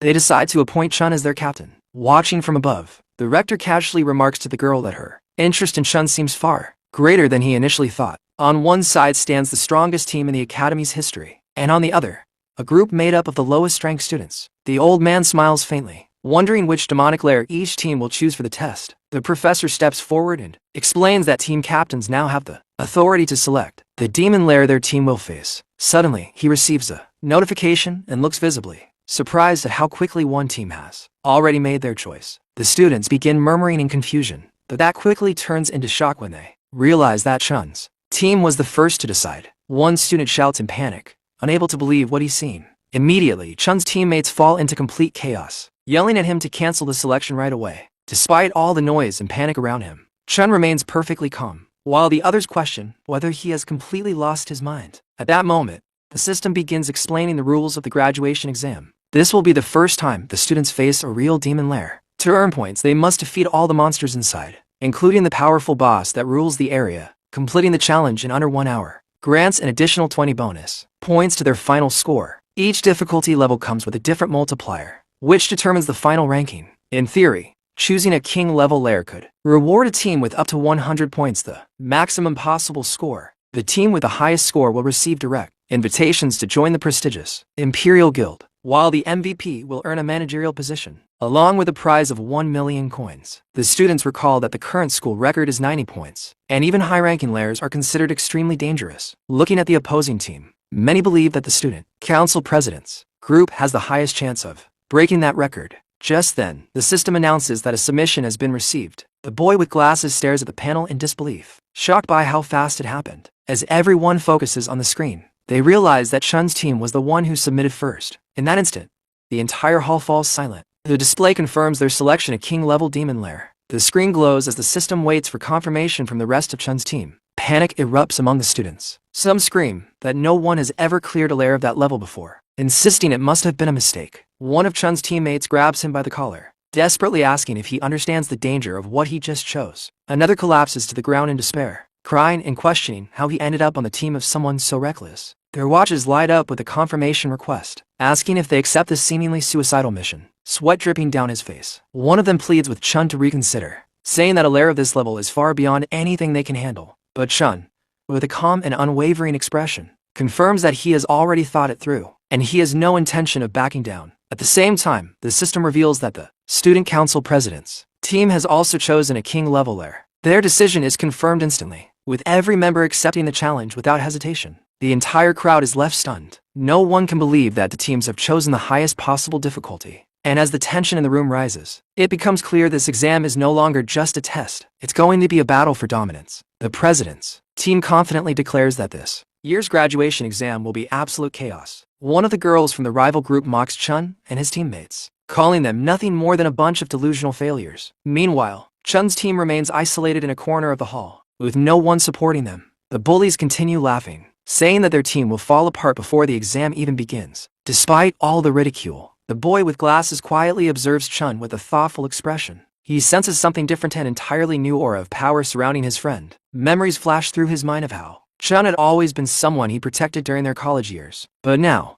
things have changed. With his eyes shining in realization, he understands that Chun is no longer the same person he used to be. Without hesitation, he presses the confirmation button and declares that he will stand by his friend until the very end, no matter what. Because of the 4 years they spent together, the second teammate shrugs and agrees, saying that they were going to end up last anyway, so it doesn't really matter what they choose. The third member is left stunned, watching his friends accept what looks like a suicidal mission. He complains that he was supposed to be the leader of the dorm, yet now he's the last one to decide. But after a brief moment, he sighs and confirms as well, saying that since they're about to graduate, they might as well go all out. With that, the registration is complete. Chun's team is officially locked in for the king-level demon lair. The group gathers around him, and Chun looks at his teammates with genuine gratitude. He thanks them for trusting him, then apologizes and reveals the truth: he chose such a dangerous lair because he's aiming for the MVP reward. Hearing this, the student council president immediately realizes that Chun has been targeting the very top from the beginning. With a confident smile, Chun tells his friends that they will achieve the highest score together. But the president steps forward and coldly declares that the MVP title will belong to him. At that moment, the rivalry between the two finally ignites. The boy with glasses is stunned by Chun's boldness, while Chun himself meets the challenge head-on without fear, his eyes glowing with determination. The president, equally intense, states that there can only be one strongest person in the entire academy. One of his teammates whispers in surprise, saying she has never seen their leader wear such an expression before. From that instant on, the rivalry between the two young men becomes clear to everyone. Up on the stage, the rector smiles faintly, commenting on how wonderful youth is fearless in the face of the unknown. The girl beside him, however, thinks Chun may have been too confident in choosing such a dangerous lair. Another instructor explains that king-level lairs offer massive multipliers, potentially allowing teams to reach scores as high as 150 points. But the difficulty is on a completely different level, and given the current strength of Chun's team, it may not have been the wisest choice. The older man then reminds everyone that only half a month remains before the combat exam officially begins. In such a short time, achieving significant growth seems nearly impossible. While most students train inside simulation rooms, fighting virtual monsters and refining their abilities, the scene shifts to the school courtyard where Chun's team lies completely exhausted on the ground. The boy with glasses complains, pointing out that everyone else is inside training rooms improving their combat skills, while Chun is making them do things like dodgeball, sprint drills, and long-distance runs. Chun calmly explains his reasoning. Training elemental powers in simulated combat, he says, won't truly prepare them for what lies ahead. When they face real fear and the unknown inside an actual demon lair, theory alone will fail them. What determines survival in a real battle isn't rehearsed combos or perfect techniques, it's instinct. He explains that all this physical training, endurance, speed, reflex is meant to sharpen their natural instincts. Simulation rooms can only do so much. Real growth comes from real danger. But ordinary people don't have access to such opportunities. Only the privileged elite can train inside real demon lairs. At the same time, the scene shifts to his rival, who is training inside an actual lair, effortlessly cutting down monsters with a blade of light. The elite do everything they can to widen the gap in power, ensuring they remain at the top. From the moment they are born, they are nurtured with resources and opportunities that ordinary people spend their entire lives chasing but never attain. One of Chun's teammates then asks the question weighing on all of them: what can people like them, who have nothing, possibly do to compete? Chun answers without hesitation. They must enter the Imperial Guild with the highest score and shatter that barrier. His teammates finally understand. The graduation exam is their only chance to surpass the privileged. And for Chun, it is more than just an opportunity. It is the moment where he will rise above them all. We are taken to the Dream Tower, Starfall Barrens. The scene opens with Bikane desperately trying to fight a panther. He throws everything he has into the battle, but the beast is still far too powerful. The panther overwhelms him completely and defeats him with brutal force, proving just how dangerous the tower truly is. 10 days before the exam, the scene shifts to Chun and his entire team training relentlessly. Everyone is pushing themselves to their limits. At the same time, Chun's progress inside the Dream Tower starts improving rapidly. He can now handle a few panthers on his own with much more ease than before. Meanwhile, Gongting is inside a dangerous zone, hunting monsters continuously to gain experience. He keeps fighting without rest, growing stronger with every battle. 5 days before the exam, Chun and his friends are shown lifting heavy weights, focusing on strengthening their physical abilities. Their training has become intense and disciplined. Then the scene moves to 3 days before the exam. Gongting is seen again fighting monsters, and by now he has become significantly more powerful than before. 2 days before the exam, we return to the Dream Tower. A soldier defeats a panther in a fierce fight, and immediately after killing it, he levels up. his level rises to 16, showing how quickly strength can increase inside the tower. One day before the exam, now we see Chun. His body is covered in blood, clearly injured from battle. Yet despite the pain and the wounds, he stands firm, with determination in his eyes. He declares that now it is finally time for the real fight. June 17, 2157. Graduation Combat Exam Doi. The long-awaited day has arrived. A robot appears in front of the examinees and announces in a mechanical voice, "Hello, examinees. I'm your escort drone for this exam." Sean is seen tightening and adjusting his gloves, preparing himself mentally and physically for what lies ahead. Then we see his entire team. The atmosphere feels different now. Everyone looks serious and tense. Compared to before, they seem more distant, more focused, and more mature. The casual energy they once had is gone, replaced by determination and the heavy pressure of the upcoming battle. The real test is about to begin. At that moment, the same robot announces to all the students present, "Please check that your wristbands and equipment are worn correctly. Attention everyone. The graduation exam officially begins." As its mechanical voice echoes across the area, the scene shifts outside the National Awaken University. Several luxurious cars arrive one after another and come to a stop. From one elegant vehicle, a distinguished man steps out. The principal walks forward and greets him with a handshake, saying warmly, "Long time no see, President Gong." The man nods slightly and replies, "Sorry to keep you waiting, Principal." We are then given his introduction. He is Gong Lin, co-founder of the Imperial Guild and Gong Ting Unka's father. From above, a few students watch the scene unfold and begin whispering among themselves in shock and excitement. So that's one of the founders of the Imperial Guild. He's so handsome. Who's in the car behind them? To think even an Imperial Guild founder and the principal came personally to invite them out. Just then, another car door opens and yet another influential figure steps out. A student stutters in disbelief. It's actually the man revealed as none other than Carl Cavendish, Vice Chairman of the World Guild Alliance. The students are completely stunned. The Alliance Vice Chairman. The Guild Alliance Vice Chairman actually came to our school. Damn, people like that you might never even see once in your life. No wonder they cleared out the whole administrative district today. The Guild Alliance is the most powerful organization in the world right now. The scene then shifts to a man addressing the situation formally. He announces this year there are 184 students taking part in the graduation combat exam, split into 28 teams. 23 teams chose Frank layers, 3 teams chose E-rank layers, and teams chose D-rank layers. Hearing this, a woman reacts with surprise. Some teams actually chose D-rank layers. Her identity is then revealed. She is Secretary General of the Guild Alliance.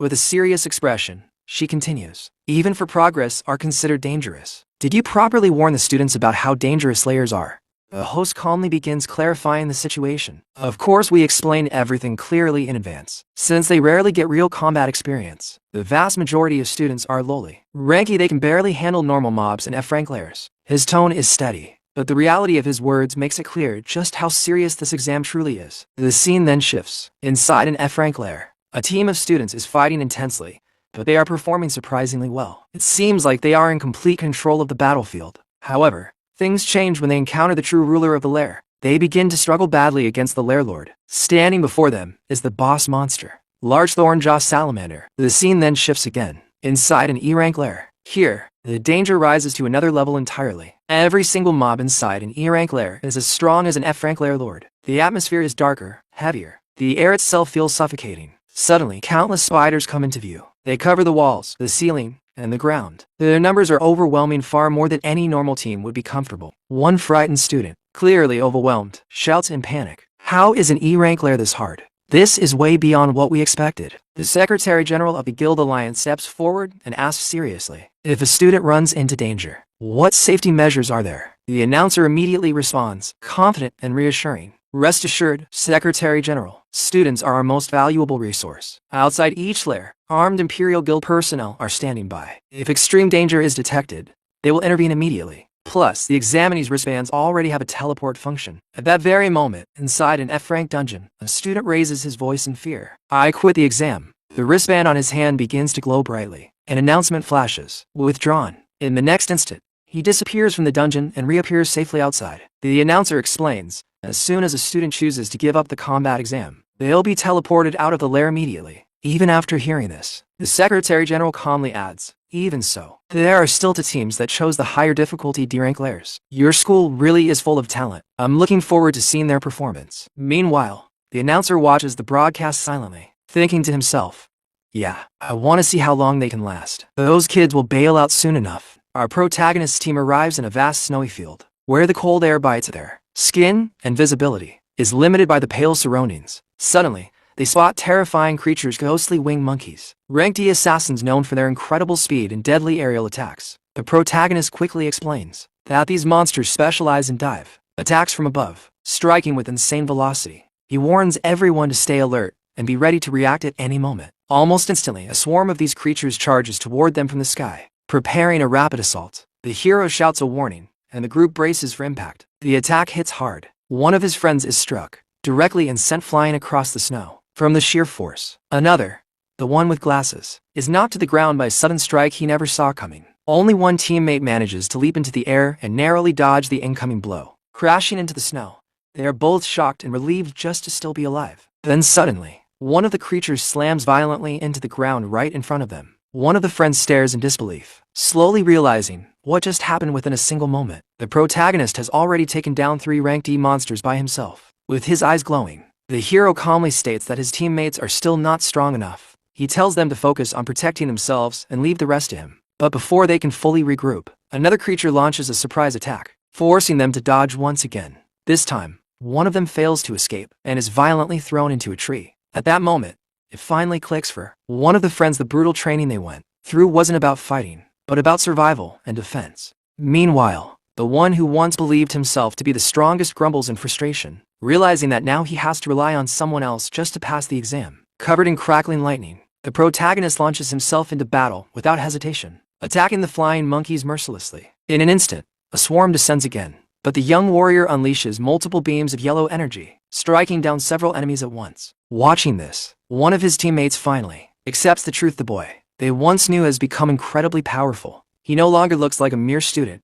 but like a seasoned fighter. More lightning attacks tear through the air, hitting the swarm with precision and overwhelming force. One of the friends feels a mix of shock and insecurity, realizing just how far behind he has fallen compared to the protagonist. Suddenly, another monkey appears behind them, and one of the boys shouts a warning. Reacting immediately, the teammate with fire abilities leaps forward to intercept the creature midair. With flames engulfing his hand, he grabs the monster's leg just before it can strike, stopping its attack in a critical moment and proving that, despite everything, they are beginning to fight back together. The young warrior shouts loudly, calling the attention of his teammates and urging them to help. In that moment, they realize they can't just stand still and let their captain do everything alone. One of them gathers his courage and yells that this is his graduation exam. He refuses to be left behind. The other nods, his hand glowing with a strong green energy. Activating his ability, he launches a trap of vines toward one of the flying monkeys. The vines shoot forward and wrap tightly around the creature, moving at high speed, restraining it midair. The monster struggles violently, trying to break free from the vines, and to their shock, it almost escapes instantly. Reacting quickly, the boy with glasses unleashes a freezing wave, slowing down another enemy with his ice ability. He shouts that he managed to slow it and tells everyone to attack together. Seizing the moment, the teammate with the vine powers launches another attack, reinforcing the restraint. This time, by combining their abilities, ice to slow it down and vines to bind it, they successfully immobilize the creature. Seeing the perfect opening, the fire mage prepares his strongest attack. He leaps into the air, flames blazing around his hand, and unleashes a powerful explosion directly at the trapped monster. The attack lands perfectly, erupting into a massive burst of fire across the snowy ground. The creature screams in agony as it's engulfed in flames. Yet even then, its resilience shocks them. It's still holding on. Refusing to give up, the fire mage continues launching fireballs, each one exploding upon impact with the airborne enemy. But the strain begins to show. The green-haired boy shouts that he can no longer hold the monster with his vines. At the same time, the boy with glasses yells that he has reached his limit with his ice power. Realizing this is their final chance, the fire mage decides to go all out. Gathering every ounce of strength he has left, he forms a massive sphere of blazing flames. With a furious roar, he declares it his ultimate attack and hurls the fusion of flames toward the enemy. The explosion that follows is enormous, shaking the entire area and sending shockwaves through the snow-covered battlefield. As the smoke clears, a drone appears and congratulates the team for defeating the monster. Exhausted, the 3 friends collapse onto the ground, cheering in disbelief and excitement. They actually managed to take down a rank D creature together. However, their captain remains silent, watching everything calmly from atop a tree, his expression unreadable. Amid the aftermath, one of the boys notices an item dropped by the defeated monster. Excited, he jumps up and proudly claims that the fight was easy for them. Suddenly, the drone announces that all the common monsters in the dungeon have been eliminated. Back in the control room, the director is left speechless, unable to comprehend what he just witnessed. He cannot understand how a group of inexperienced students managed to defeat such a powerful creature. The officials from the Guild Federation watch in stunned silence as well. Then, the vice president speaks, his tone thoughtful, noting how impressive that young man truly is. With a focused gaze, he observes the protagonist on the dungeon screen and quietly remarks that the boy reminds him of someone he once knew long ago. As he recalls the name, his expression changes slightly. He has finally realized who the protagonist really is. Meanwhile, Gunting's father grows serious upon hearing the vice president's comment. Noticing his reaction, the director beside him becomes tense, unsure of what exactly is going on. Suddenly, that same director shifts everyone's attention to another team's performance. The screen now displays the student council president squad engaged in battle. The secretary remarks that their coordination is flawless, almost like a professional unit. The vice president nods in agreement, adding that this year's graduating class is truly remarkable. With a faint smile, the director comments that the real battle has only just begun. In another high-ranked dungeon, the rival team faces off against poisonous mushroom creatures. One of the female members steps forward, playing a guitar that emits a strange melody, weakening the monsters around them. Immediately after, one of her teammates channels rocky energy into his hand and unleashes an astral fusion attack, firing a beam that strikes one of the mushrooms directly. At the same time, the student council president prepares to act. Drawing his sword, he uses a skill called Scorching Fracture, creating a massive explosion of flames that engulfs the battlefield. This is Gonting, a flame-type warrior who exudes confidence with every move. His teammates casually remark that these monsters are identical to the ones they faced during training, and one even suggests that the exam might have been manipulated by the Gong family to make things easier. Unbothered, the president's team pushes forward, heading straight toward the dungeon boss. Elsewhere, Chun and his team struggle through a raging snowstorm. The wind howls around them, the freezing air biting at their bodies as they push forward step by step. Chun turns around with a serious and determined expression, ready for whatever lies ahead. Finally, they reach the top of the mountain, and one of his teammates is shocked that they actually made it this far. But their relief is short-lived. Standing before them is the dungeon lord, a massive frost phantom monkey, feeding calmly as if it owns the entire mountain. The sheer size of the creature terrifies them, and they fear that even a single blow from it could be fatal. The monster slowly turns toward them, its glowing red eyes filled with rage. The boy with glasses panics, shouting that the creature is staring directly at him. With a deafening roar, the giant monkey charges forward. The others instinctively run in fear, but Chun steps in without hesitation. In a flash of lightning, he intercepts the beast and delivers a devastating kick straight to its face. The impact sends the creature flying high into the air, before it crashes violently into the snow. Without wasting a single moment, Chun leaps after it, continuing his assault midair. With another powerful kick, he strikes the monkey's head again, followed by a rapid barrage of lightning-infused blows that completely overwhelm the monster. Within seconds, the dungeon lord is defeated. His teammates are left speechless, unable to believe what they just witnessed. Chun eliminated such a terrifying monster with ease. After the victory, he gains 100 experience points and receives a piece of the monkey's hide as a drop. However, he frowns slightly, finding it strange that a ranked E dungeon lord gave so little experience. Just then, one of his friends shouts excitedly after discovering something incredible: mana crystals. He points toward a hollow in a tree filled with glowing blue crystals. Judging by their size and brightness, they're mid-level mana crystals, extremely valuable. The group immediately becomes ecstatic, already imagining the fortune they could make from selling them. But as Chun watches, his expression changes. A sense of unease creeps over him, and he quickly tells them to wait. Before he can stop them, one of his teammates touches a crystal. Instantly, it begins to glow intensely, reflecting all of their faces on its surface. Chun's reflection appears as well, and in that moment, he realizes something is terribly wrong. Without warning, the ground around them erupts with sharp ice spikes, revealing a hidden trap. The spikes shoot upward, freezing the fire mage and even the monitoring drone in place, trapping them completely. Their transmission is immediately cut off, and the control room loses all visual contact with Chun's team. Back outside, the director smiles in satisfaction, stating that they have fallen into the trap of an intelligent monster. The vice president grows concerned and suggests sending in the rescue team, but the rector raises his hand, asking everyone to remain calm. He explains that all the students' vital signs are still stable, and that none of them have chosen to withdraw. Therefore, the decision to continue or quit must remain in the hands of the participants themselves. Back inside the dungeon, the boy with glasses shivers and sneezes due to the intense cold surrounding them. He complains about the freezing temperature, though he admits that his class ability is helping him endure it for now. Thanks to his natural resistance to ice, the boy with glasses manages to endure the freezing cold for a moment. But suddenly,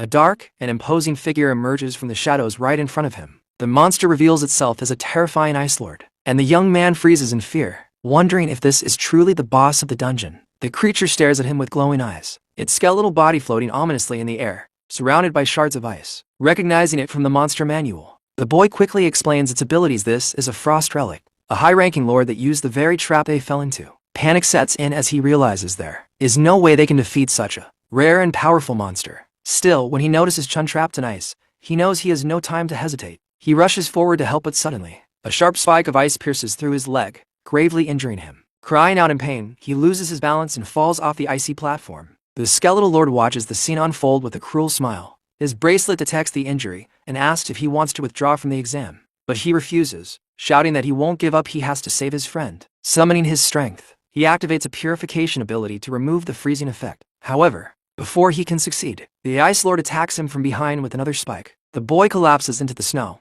his attempt at purification interrupted. Seeing his desperation, the monster lets out a chilling laugh and turns its attention to the other teammate still trapped. Even as his own bracelet warns him to withdraw, the boy with glasses clenches his teeth, refusing to quit. Memories flood his mind of always running away, always being left behind. But he also remembers how Chun stood by him, how they all fought together to reach this point. Against all odds, this is his chance to change his life. His eyes glow with blue determination as he shouts that he will never give up now. Despite the pain, he forces himself to stand and channels his purification energy once more, trying to free his frozen teammate. But the Dungeon Lord does not give him the chance. It launches another devastating ice attack. The energy strikes the frozen Chun, and suddenly something begins to change. The block of ice starts cracking from within, glowing with intense light. The boy screams with everything he has, pushing his power to its absolute limit. Then, in an instant, Chun's eyes flash bright yellow, and he shatters the ice from the inside. Like a bolt of lightning, Chun breaks free with overwhelming force. The Frost Relic is stunned, unable to believe what it just witnessed. Without wasting a second, Chun rushes to his injured friend and helps him up. The boy weakly jokes that, in the end, Chun had to free himself, but Chun calmly replies that his effort was crucial to the plan. His expression turns serious as he warns that the monster is extremely dangerous. They cannot afford to be frozen again. Suddenly, the entire mountain begins to tremble. A new and overwhelming threat rises as the skeletal lord prepares its ultimate attack, a massive sphere of condensed ice energy. The sheer power of it leaves both Chun and his teammate in shock as they stand near the edge of a cliff. The monster laughs wickedly, confident in its victory. The boy with glasses panics, knowing there is no way to dodge such an attack. The sphere grows rapidly before detonating in a colossal explosion of ice and snow, engulfing the entire mountain in a frozen storm. The Ice Lord ascends into the sky, convinced it has won, but then it suddenly stops, sensing something strange below. Looking down into the crater, it sees a figure moving within the frozen devastation. There stands Chun. He has taken on a new class 1 that renders him completely immune to ice attacks. Seeing this, the Frost Relic is both shocked and enraged. His teammate stares in disbelief, asking what happened to Chun's powers, to his assassin class. He begins to realize something incredible, that Chun is not normal. He is one of those extremely rare awakened individuals. Chun then reveals the truth: he is a dual-class awakened. The revelation leaves everyone stunned. With a calm voice, Chun apologizes for misjudging the situation and putting his friends in danger. Then, clenching his fist, he promises that this ends now. As his class switches again, his entire aura transforms. He becomes something far more terrifying, a being of abyssal power, ready to destroy everything in his path. The boy with glasses is left completely speechless as he witnesses Chun's new form. Normally, an awakened can only possess a single class in their entire life. But in rare cases, some awaken with 2 classes, and they are highly sought after by every guild. Yet now, he realizes the truth is even more unbelievable. Chun doesn't just have 2 classes. He has more. The first is the lightning elemental assassin he already knew. The second, a frost-type class with a skeletal mask. And now, a third emanating a dark, abyssal aura, wielding a massive sword. Each of these classes is incredibly powerful on its own, and yet Chun possesses them all. A shock wave of blue mana exploding outward as a streak of light tears through the air. In less than a second, he's already above the Skeleton King, far too fast to follow, far too fast to react. His sword rises and energy condenses along the blade, growing denser with every heartbeat. Milan's eyes widen again. Something has changed. The suffocating pressure that once poured from the Skeleton King is gone, completely gone. For the first time, the monster hesitates, and within that hesitation, it feels something it has never known before: fear. Chun's voice slices cleanly through the silence. Star Soldier. Triple Calamity. Overload mode. The blade falls. For a fraction of a second, nothing happens. Then a thin line appears across the Skeleton King's body and it splits. Chun lands smoothly, one knee touching the ground, his sword embedded beside him with perfect control. Behind him, the monster's body separates midair before collapsing completely, bone fragments crashing down like rain. The battlefield falls silent, broken only by the echo of impact. A system notification flickers into existence. Experience gained, over 5,000. Level up. Chun is now level 17. He doesn't celebrate. He doesn't react. To him, it's just another outcome. Milan stumbles forward, his legs barely holding him up before he drops to his knees beside the shattered skull. He stares at it as if expecting it to move again, his voice barely escaping his lips. Of course, Chung could do it. This wasn't a fight against a second-rank monster lord. This was erasure. Behind him, Chun rises to his feet and speaks calmly, as if nothing extraordinary has happened. Aren't the other just still frozen? The words hit Milan like a shock. His face drains of color as realization crashes down on him. Chung, you. He had completely forgotten. Cursing himself, he spins and sprints toward them without another thought. Meanwhile, Chun walks quietly toward the severed head of the Skeleton King. Notification hovers in front of him, waiting. He lifts his hand, and a deep red aura forms around it, dense, heavy, almost hungry. The skull begins to break apart, not shattering, but dissolving. Strands of energy peel away from it, drawn toward his palm as if being devoured. The flow continues steadily, the energy feeding into him until nothing remains. Then it stops. Chung closes his fist. The red aura flickers once, then settles. Devouring. Complete. A final notification appears. New class acquired. Bone Leech King. For the first time, Chung pauses, not out of hesitation, but because something unexpected follows. Another class appears. Cloud Mage. This one is different. It didn't come from the dream realm, nor from any system-triggered event. This one is real. He exhales slowly, letting the realization settle as he processes it without outward reaction. Then his gaze shifts slightly to the side. The floating robocam nearby is frozen solid, encased in ice from the earlier Arctic nova. No movement, no recording, no evidence. Everything that just happened remains hidden from the world. And with time still left on the clock, a perfect score is already guaranteed. A yellow notification suddenly flashes before him, pulling his attention back. Chun's eyes narrow slightly as he reads it. Lightning Assassin has leveled up. 1 star point gained. A rare stat increase. He studies the message for a moment, calm and composed as always, then quietly murmurs that he got a star, nothing more, nothing less. In another dungeon, the situation couldn't be more different. Team Gaong is barely holding together. In front of them stands a D-rank boss, a massive, grotesque, man-eating plant. The battlefield is in ruins. The ground is torn apart, vines lashing through the air like blades. Thick, root-like tendrils coil and strike relentlessly, dragging hunters off their feet as chaos spreads. One mage struggles desperately, barely maintaining a glowing purple chain wrapped around the monster, his voice cracking under pressure as he shouts that it's too strong. Another yells that he won't be able to hold it much longer. At the front line, an archer fires arrow after arrow from a thunderbow, but each shot lands and falls uselessly, unable to pierce the creature's defenses. The monster retaliates with violent force, its roots slam outward, sending bodies crashing across the battlefield. One hunter hits the ground hard, gasping for breath. This isn't something they were prepared for. Their training falls apart under the pressure. Fear begins to spread. Their formation breaks. Control slips away. And then, a voice cuts cleanly through the chaos. Gaodong. All eyes turn toward him. He stands behind them, completely still, untouched by the panic around him. The mages stand at his back, channeling their energy into him, their mana flowing steadily into his body. Slowly, his aura begins to rise. Then, it ignites. Flames coil around him, tightening and intensifying with each passing second. His eyes burn a deep, piercing red, locked onto the monster with absolute focus. That's enough, he says. He draws his sword and vanishes. The ground beneath his step shatters as he moves. In an instant, he appears directly in front of the monster. No hesitation, no pause. His blade drives straight into its core. Energy gathers at the point of impact, unstable and violent, trembling with destructive force. Then he roars. Flame Soldier. Saffron blade burst. The world flashes white and explodes. Flames erupt from within the monster, tearing through its body from the inside out. They don't spread out where they consume everything from within. In mere seconds, the massive creature collapses into burning fragments, reduced to nothing. Then silence. The boss is gone. Then the team erupts. Cheers break out, voices filled with relief and disbelief. They call it insane. They call him unstoppable. Their president, their leader, their strongest. A robocam floats forward, its voice calm and mechanical as it announces the result. Dungeon cleared successfully. Total time, 35 minutes. The team freezes, then realizes what that means. They cleared a D-rank dungeon in under half an hour, with a 3 times multiplier. That's 150 points. A perfect score. A new record. Gao Tong calmly sheaths his sword. While the team celebrates behind him, he has already moved on. Turning away, he speaks without looking back. Let's go. Time to check the ranking. As they walk toward the exit, fully convinced of their achievement, none of them realize that something far beyond their expectations has already taken place. In the hall, chaos lingers like a heavy shadow. Injured students are scattered across the space, wrapped in bandages, their faces pale and drained of color. Some sit in silence, staring blankly, while others struggle to steady their breathing. One student trembles uncontrollably,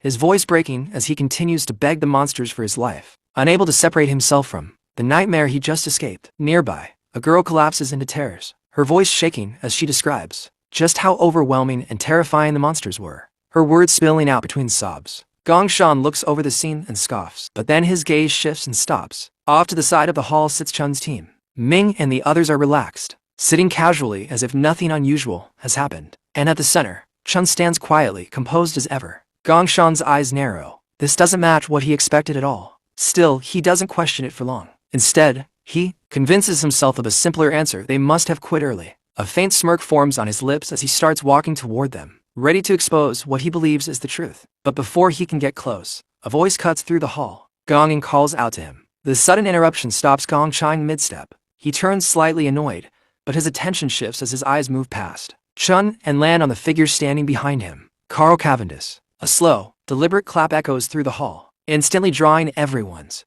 focus.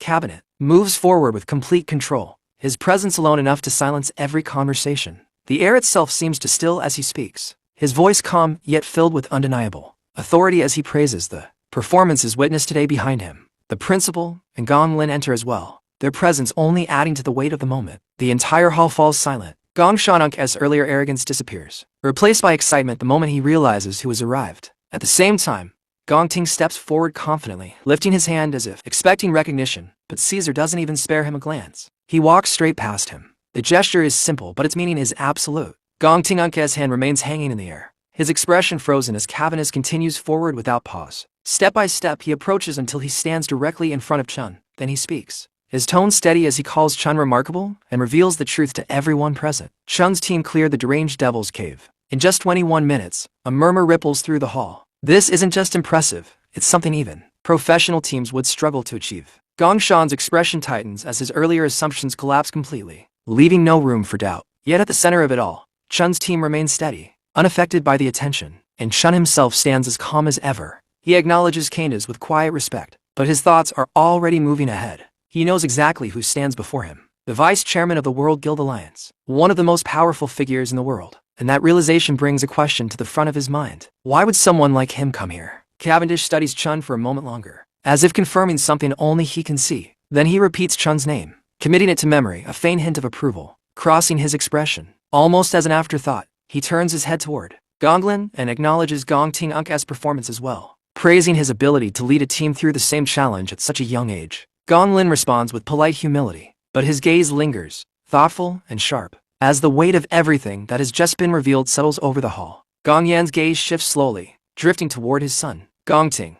There is clear approval in his eyes. With that, Cavendish decides it is time to leave. He turns calmly, noting that it's getting late, and begins walking out alongside the principal. As he exits, he casually remarks that discovering talents like these is like finding rare prodigies. His words remain in the air even after he is gone, leaving a quiet weight behind. A moment later, Gong steps forward and clears his throat, pulling everyone back from their thoughts. The sound alone is enough to draw all attention toward him. He announces the final results of the assignment. Both teams have achieved perfect scores, a tie for a brief second. The words simply hang there. Then their meaning settles. Sean the hall erupts. Excitement bursts from every corner. Mailing jumps to his feet, unable to contain himself, shouting in celebration as the realization hits him. The rest of Chun's team follows, their tension finally breaking as relief and joy take over. Even the opposing team reacts with excitement, understanding what this means for them. Entry into the Empire Guild, a direct path to the top. But in the middle of all that celebration, one person remains completely still. Gong Ting. Gong Yan raises the stakes even further, his voice steady as he continues. Both Gong Ting and Shun will be granted core management positions within the Empire Guild, and the prize money 1 million will be split equally between them. This time Chun reacts not outwardly but internally. His expression doesn't change, but his thoughts sharpen instantly. He remembers the promise he made to Chinky. 1 million within a month with only half the reward. That promise becomes uncertain. 50% isn't enough and delaying isn't an option. In that instant, he reaches a clear conclusion. He will have to find another way to earn the remaining 500,000. And quickly, while Chen quietly calculates his next move, Gong Ting finally breaks his silence. He steps forward and rejects the result. In his mind, there cannot be winners. There can only be one. His eyes lock directly onto Chun, filled with unwavering determination as he demands a one-on-one tiebreaker. Shock ripples across the hall once again, cutting through the lingering excitement. Gong Yan reacts immediately, moving forward with urgency as he tries to shut it down. He insists that the assessment is already over, that its high is the best possible outcome, and that there is no need to push things further. He assumes Chun will refuse, but Chun doesn't hesitate. He accepts. The shift is immediate. The noise fades, and the entire hall falls silent once again. Chun's calm expression remains unchanged, but his focus narrows completely. His condition is simple. If he wins, he takes the entire 1 million. Gongting steps forward without a second thought and accepts just as quickly. If Chun can defeat him, then he can have it all. At the far end of the hall, just as he is about to leave, Cavanagh slows his steps. He turns slightly, a faint smile forming on his face. His interest has returned. Back in the hall,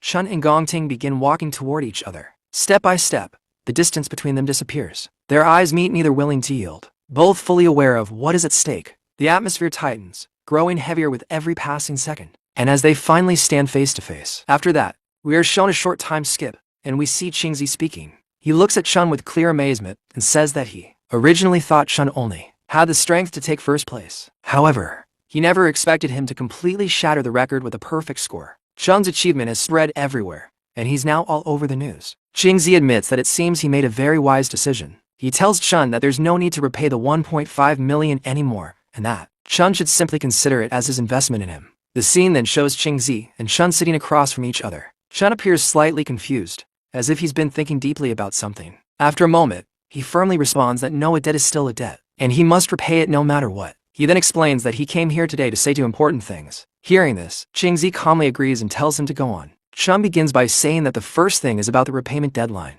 He respectfully asks for a 1-week extension. He explains that since the graduation assessment ended in a tie for first place, he ended up receiving 500,000 less than he had expected. Because of that, he will be participating in a one-on-one tiebreaker match with the other champion. He further reveals that this match will take place 1 week from now, inside a dangerous location known as the Wild Devil's Cave, which lies just outside the school. The moment Qingzi hears this, his expression immediately changes to shock. He can hardly believe what he's hearing. In a worried and almost panicked tone, he questions them, asking if the two of them mere students are really planning to enter a place like the Wild Devil's Cave. He points out that neither of them has undergone any professional guild training, emphasizing just how dangerous such a place is. His voice carries clear concern, showing that he is deeply unsettled by the risk Chun is about to take. After that, Chun calmly reassures him, telling him not to worry. He confidently explains that once he wins the tiebreaker in a week, he will receive the remaining 500,000. Not only that, but he also promises to hand over all the materials he gathers from the Devil's Cave, asking Qingzi to consider it as interest for granting him the 1-week extension. Hearing this, Qingzi falls silent for a moment, deep in thought. In his mind, he can't help but feel astonished. Chun is about to enter a place as dangerous as the Wild Devil's Cave, yet he doesn't show even the slightest hint of fear. Instead, the only thing on his mind is repaying his debt, and even the interest. Qingzi realizes that Chun is truly extraordinary, far beyond what he had initially imagined. Then Chun speaks again, his tone turning more serious. He says that there's one more reason he came to meet him today, something even more important. However, whatever Chun tells Qingzi next is not revealed to us. The scene deliberately hides this information, but from Qingzi's reaction, it's clear that he is completely shocked after hearing it. His expression changes drastically, leaving us with a sense of mystery about what Chun could have possibly said. The story hints that the secret will be revealed later. Soon after, the scene shifts. We are taken to the afternoon of June 17th at Qingshan County, Kingshui Middle School. There, we see Si-Yun, who looks extremely happy as she excitedly says that the final exams are finally over and summer vacation has officially begun. She checks her phone and suddenly remembers something important, that today is also the day of her brother's graduation assessment. At that moment, her attention drifts to a photo of her brother, and she begins recalling a memory from 4 years ago. Back then, Chun had told her with excitement that elemental potential had been detected in his body and that he had been accepted into the National Awakener University. Hearing this in the past, Si-Yun had been overjoyed. With bright, hopeful eyes, she had asked him if that meant he was going to become an Awakener just like their mother and father. Chun had smiled and confidently replied that it was true. He told her that he would join a top guild and earn a lot of money. With determination in his voice, he promised her that he would make sure she lived a better life. Chun continues speaking to his little sister with determination in his voice, telling her that maybe, just maybe, he will also be able to uncover the truth behind their mother and father's disappearance. Hearing this, the young Si-Yun lights up with pure excitement and admiration. She happily praises him, saying that he's amazing and that her brother is the absolute best. With complete in him, she declares that he will definitely become an incredibly powerful Awakener one day. Not long after that, another memory is shown. The two of them are talking again, and this time Chun wonders out loud why he still hasn't awakened yet. Despite the situation, he keeps a smile on his face and tries to stay positive, saying that it's totally fine and that it simply means he needs to keep working harder. However, behind that smile, things were not as simple as they seemed. From Si-yeon's perspective, we understand the truth. After getting into the Awakener University, her brother worked harder than anyone else. He gave it everything he had. Yet in the end, he became the only one who failed to awaken. As she watched everyone around him awaken one by one, she realizes how lonely he must have felt during that time. Even so, he never showed that pain to her, always hiding his struggles behind a calm and reassuring smile. As these thoughts run through her mind, the scene transitions back to the present. Si-yeon is still standing there, lost in her memories, when suddenly one of her friends arrives and calls out to her. The girl excitedly asks if she has heard the news. She then reveals that the National Awakener University has produced 2 genius graduates this year. Both of them led their teams to achieve perfect scores. She goes on to say that even the vice chairman of the guild alliance personally met them and praised them highly. And now the news is spreading everywhere. According to her, their entire Kangshang County is about to become famous because of this. Then she suddenly remembers something and asks Si-yeon if her brother also studies at that same university. At that moment, a pink-haired boy walks into the scene. Though his true intentions aren't clear, he greets Si-yeon politely, wishing her a good afternoon. He then tells her that he has booked a penthouse private room at the Zifeng building and casually asks if she will be free at 8 p.m. The narration then reveals his identity. His name is Jin Duokson, and he is a student from Shimizu University. Seeing this, Jatong is completely shocked. However, Si-yeon looks deeply frustrated. Without saying much, she suddenly starts walking ahead at a very fast pace, almost as if she's trying to escape her own thoughts. Watching her rush off like that, Jadong calls out in confusion, asking why she's walking so fast. Even the pink-haired boy is left surprised by her sudden reaction. At the same time, Si-yeon is lost in her own thoughts. In her heart, she can't stop thinking about how her brothers, classmates are making headlines everywhere for achieving perfect scores in their graduation assessment. Meanwhile, her own brother couldn't even manage to awaken. The thought hurts her deeply, and she feels a wave of sadness wash over her. She becomes emotional, almost on the verge of tears, thinking about how unfair it all feels. Determined to do something for him, she tells herself that she needs to hurry home and prepare a huge feast to cheer him up. In that moment, she looks both incredibly cute and heartbreakingly emotional. The scene then shifts to night. We see Chun sitting at a table filled with a variety of delicious dishes. The food looks incredibly tempting, clearly prepared with great care and effort. Seeing all of it, Chun is surprised and asks how she even managed to find the time to cook so much. However, Si-yeon doesn't respond. She simply sits there quietly, her silence speaking more than words. At the same time, the television in the background is playing the evening news. The broadcast announces that earlier that morning, Dongshin National Awakener University successfully concluded its graduation combat assessment. It goes on to mention that the vice chairman of the Guild Alliance, Carl Cavendish, personally visited the scene and warmly interacted with the students. Meanwhile, Si-yeon quietly looks at her brother and continues thinking to herself. Just as she suspected, he is forcing himself to act strong again. Failing the graduation assessment would be a massive blow to anyone, yet he isn't showing even the slightest sign of it. Watching him like this only makes her heart ache even more, as she realizes how much he must be hiding behind that calm expression. After that, the news broadcast continues, and a female anchor begins reporting in a clear and professional tone. She explains that this year's graduation assessment has resulted in a highly rare outcome, a dual champion situation. 2 genius students each led their respective teams to achieve perfect scores. She adds that Vice Chairman Carl highly praised the assessment in front of the media and was particularly impressed by one of the team leaders who managed to secure a perfect score. She then clearly announces the name student Chun. The moment Si-yeon hears this, she is completely stunned. Her eyes widen in disbelief as she quickly turns toward the television. In shock, she repeats to herself that the one who achieved a perfect score is Chun. The realization hits her all at once, leaving her frozen in place as emotions begin to surge within her. Right after this, the scene abruptly shifts to a completely different location. There, we see a hunter standing with his body covered in blood, marked with numerous scratches and wounds, as if he had just gone through a brutal battle. In front of him stands a man speaking in a cold,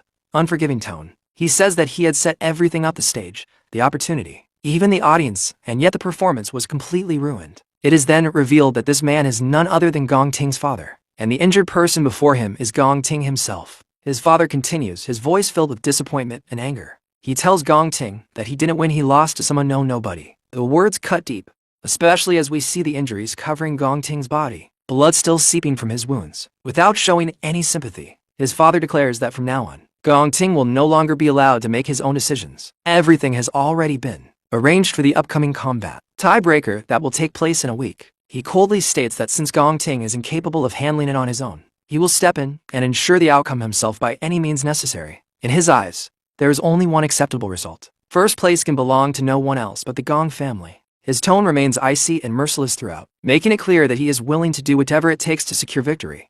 Chun speaks in a calm yet observant tone, analyzing the situation carefully. It is reported that this graduation assessment produced a highly rare dual champion outcome. As he continues, his focus sharpens on the battlefield in front of him. There are always two lionesses engaging him in close combat, pressing him from the front with relentless coordination. Meanwhile, the other two remain on standby at a distance, watching, waiting for the right moment to intervene. And above all of them, the Lion King maintains the greatest distance. Despite being their lord, it never involves itself directly, it never dirties its own hands. At that very moment, the panthers begin advancing toward him, preparing to strike. Chun reacts instantly, moving forward with incredible speed to meet them head-on. As he closes the distance, he mutters with a hint of curiosity. The abilities of this Lion King lord are very strange. Now standing right before where the Lion King should be, he presses forward, continuing his analysis. Whenever I find an opening and attempt to attack it, in a flash, he strikes down one of the panthers effortlessly. However, just as quickly, the Lion King vanishes from its position. Chun's eyes narrow as he realizes what has happened. It reappears next to the lioness farthest away from me. The realization deepens. Their movements are not random. They are calculated. They rapidly adjust their positioning based on the situation. But their formation remains eternally unchanged. He turns his gaze toward the Lion King again, attempting to gather information through the system, but nothing appears. There is no data, no readable detail. It's as if the system itself cannot comprehend that entity. I still can't manage to hit the lord of this floor. After the intense graduation assessment battle finally comes to an end, a notification echoes in his mind. His lightning assassin class has gained a star. Class proficiency increased. Chun reflects on this quietly, understanding something important. By frequently using a specific class, its proficiency can indeed increase. A small, but crucial realization, one that could shape the outcome of future battles. After that, he continues in a low, steady voice. But even so, as his words trail off, the scene reveals numerous panthers surrounding him from all directions, their presence tightening like a noose. The tension in the air grows heavier with each passing second. Just then, the perspective shifts, and we are shown Ling Yu, who watches everything with sharp, attentive eyes. She speaks with clear astonishment. The extent of that guy's power has increased so much in such a short period of time. Meanwhile, inside the Devil Tower, Chun stands alone, his body crackling with intense lightning energy that continuously surges outward, illuminating the space around him. The sheer force radiating from him makes it evident that he is no longer the same as before. The scene shifts once again, revealing Carl Cavendish. With a composed demeanor, he simply says, "Good work. Eat the meat first." His tone is casual, yet carries an underlying authority. Ling Yu, however, seems to have something more on her mind. She looks at him and adds, "There is one more thing. I've recently noticed a suspicious individual as well. He made contact with you not too long ago." Carl Cavendish pauses slightly before responding, uttering a single name, Kite. Ling Yu continues, presenting the information she has gathered. These are all the reports compiled so far over the past year. It hasn't exposed any traces whatsoever. Her words imply that despite careful observation and investigation, this individual remains completely untraceable. It is then revealed that this moment takes place on the night of the graduation combat assessment. As Carl casually tastes the food in front of him, he remarks with satisfaction, as expected, "Dongshin Nation's premium Wagyu beef is the most delicious. How is progress on your end?" The scene cuts again, returning to an earlier moment when we saw Si-Yun. She stands there, overwhelmed, her voice trembling slightly as she says, "He really made it to the top." Confusion fills her mind as she struggles to fully comprehend what she has witnessed. Lost in her thoughts, she murmurs to herself, "My silly brother." Her emotions begin to overflow, deeply moved by what she has just seen, unable to hold back the wave of feelings rising within her. We then see Yen at the moment she first learns about the news. Her mind is in complete turmoil as she thinks to herself, "Brother, my own brother." She can hardly believe what she's hearing. During the graduation assessment, not only did he lead his team to a perfect score, but he was even personally praised by the vice chairman of the Guild Alliance. The shock overwhelms her completely. Her eyes remain fixed on the television as the report continues. The broadcast announces that Vice Chairman Carl highly praised this assessment in front of the media and specifically singled out one of the team leaders who achieved a perfect score for special recognition, Student Chun. Hearing this, Yun is left utterly stunned. The realization hits her all at once: her brother is the top scorer. The reporters continue, emphasizing the statement. Chairman Carl declared that Student Chun's performance left a deep impression. He also expressed hope that Dongshin Nation will continue to work hard and cultivate even more outstanding talents, highlighting that the genius students each led their teams to perfect scores. Still trying to process everything, Yun turns toward her brother, her voice uncertain yet desperate for confirmation. "That Chun they just mentioned on TV, is that you?" Chun, completely calm and unfazed, casually replies, "Yeah, what's up?" The moment those words leave his mouth, The spoon slips from Yun's hand and falls, the sound echoing her shock. Her thoughts race as a chilling realization forms in her mind. They might have already noticed us. The scene then shifts back to the Devil Tower, where Chung continues his analysis in a composed tone. It's truly too abnormal. I've spent over half a month on the first floor of the Devil Tower, and I've almost slaughtered every single monster on this floor. His voice remains steady, but the weight of his progress is undeniable. I've now completely adapted to fighting in a 10 times gravity environment. There is no hesitation in his words, only quiet confidence. Currently, none of the 4 classes one possess have reached their limit. Standing there, surrounded by the aftermath of countless battles, Chun's growth feels almost unnatural, his strength still climbing. With no visible ceiling in sight, he continues in a focused, analytical tone. I allocated the star I obtained into the most critical stat for an assassin speed. In front of him, several panthers emerge, advancing rapidly as they prepare to attack. Chun doesn't hesitate. He activates his lightning class, electricity surging across his body as he readies himself for battle. In the very next instant, he unleashes his technique divine. Flashed, his figure blurs as he moves at incredible speed, almost impossible to track with the naked eye. Even as he moves, his mind keeps analyzing the situation. Just what exactly is this Lion King's class? A panther lunges toward him, but before it can even react, Chun strikes with his thunder dagger, eliminating it in a single, clean motion. His expression sharpens as he notices the same pattern repeating. This move again. Whenever I try to kill a lioness, the lioness will also vanish instantly. At the same time, more monsters begin pouring out from newly formed portals, increasing the pressure around him. Watching this unfold, he continues, and then reappear next to the Lion King. As soon as I stop, a lioness will charge forward to bait me into attacking. 2 more panthers rush toward him from different directions. Without breaking his rhythm, Chun draws both of his daggers and dashes forward, cutting them down in a single swift sequence. However, as their bodies fall, 2 more portals appear in their place, releasing even more enemies onto the battlefield. Taking in the entire situation, Chun narrows his eyes, fully aware of the precision behind their movements. They strictly maintain their formation, coordinating flawlessly. Surrounded by endlessly spawning enemies in a perfectly synchronized formation, he still cannot break. The battle continues fast, relentless, and increasingly complex. Once again, the monsters surge forward toward him, closing in from all directions to attack. Chun responds instantly, moving with precision as he strikes them down one after another. However, the moment they fall, the exact same pattern repeats itself. New enemies emerge, replacing the ones he just defeated as if nothing has changed. The cycle continues without pause, and amidst this never-ending clash, Chun finally voices his frustration, looping endlessly, launching an unceasing war of attrition against me. The realization begins to wear on him. This is not just a battle of strength or speed, it's a trap designed to exhaust him. Growing irritated, he suddenly turns, his thoughts racing. This guy is completely just toying with me. Then, as if something clicks in his mind, he pauses for a brief moment. Wait a minute, why am I trying to match them head-on with speed? With that realization, Chun immediately changes his approach. He leaps upward into the air, creating distance between himself and the incoming enemies. At that exact moment, a notification appears before him. Switching class. A faint glow surrounds him as the transition begins. His expression turns calm and decisive as he continues. Since you don't want to fight me head-on, then why should I not use a mage class to deal with you? Another notification follows almost instantly. Class switch complete. As the energy around him settles, a new presence emerges. Chun now stands in an entirely different form, wielding a new kind of power. Before us, his newly activated class is revealed. Frostbone Skeleton King. The battlefield, once dominated by speed and lightning, now feels like it's about to shift into something far colder and far more overwhelming. The transformation completed in an instant, his presence turning colder and more focused as he entered the first Pawn King state. Without wasting even a second, he activated his mage specialization and cast First Mage, First Strike. Thousands of razor-sharp ice crystals formed around him and shot downward like a storm, targeting the lioness below. The lioness reacted quickly, her instincts sharp as she dodged to the side and sprinted toward the Lion Lord, trying to regroup. But Chun remained calm in the air, his mind already analyzing everything. He understood their strength close combat, but at range, they were vulnerable, and that was where he held absolute control. As the ice crystals continued forward, they suddenly shifted. Mid-flight, they curved sharply, changing direction in a way that defied expectation,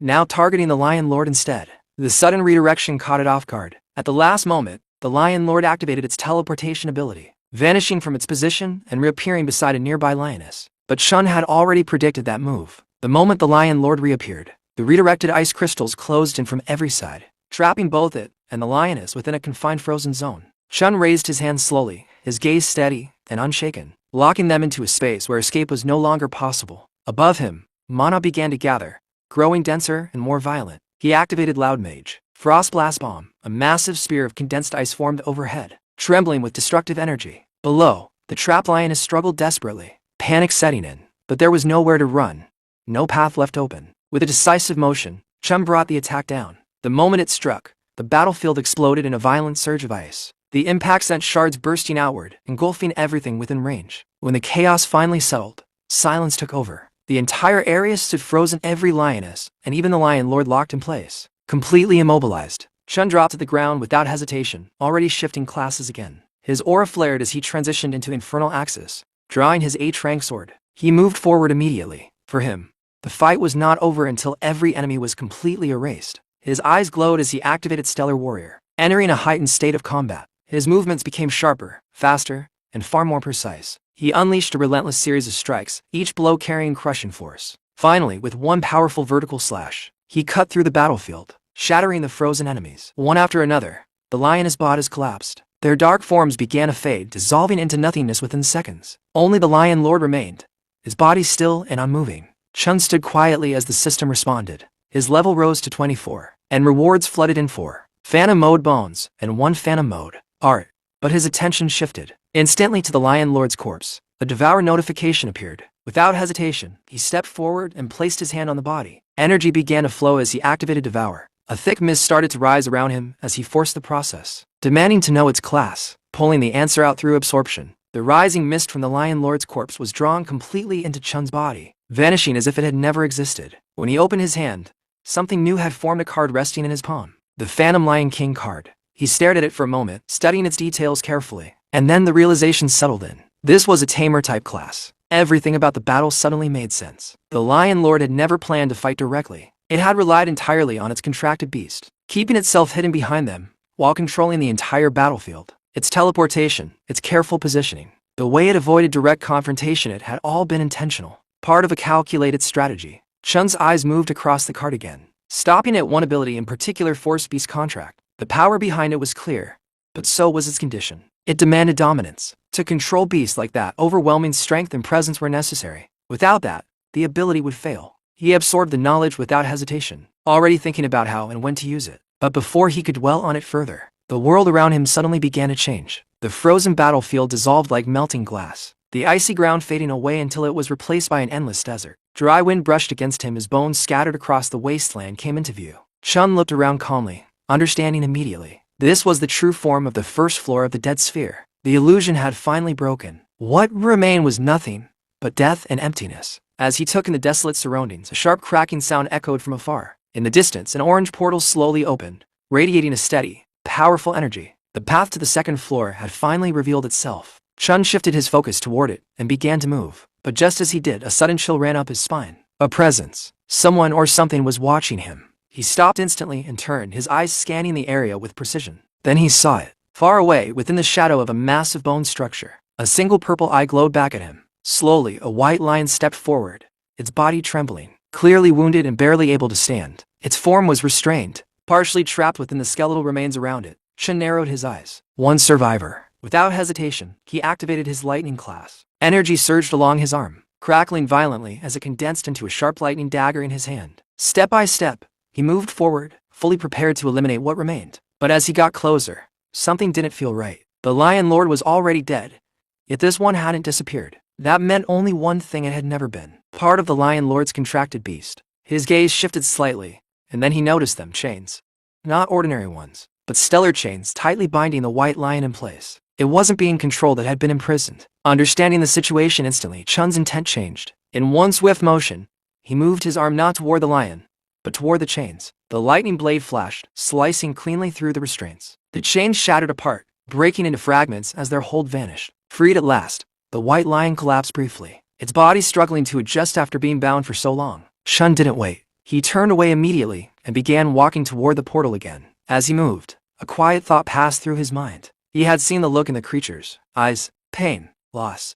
This land had once been its home, and now everything was gone. That kind of emptiness. He understood it, but even so, he didn't stop. Survival came first. Moving forward was the only thing that mattered. Just as he reached the portal, a sudden flicker of purple light appeared in front of him. A system notification materialized in the air. A beast contract request had been initiated. The success rate 100%. When the beast itself initiated the contract, acceptance was guaranteed. Chun paused. Slowly, he turned back. Behind him, the small white lion now stood on its feet, its posture steadier despite the injuries. Its presence, though weakened, carried a quiet strength. A name revealed itself clearly within his vision: Lion King Leo. It was requesting a contract. Silence filled the space between them as the choice stood before him. Accept or refuse. Now, Chun looks at the lion and asks, "Do you want to follow me?" In response, the lion slowly nods its head.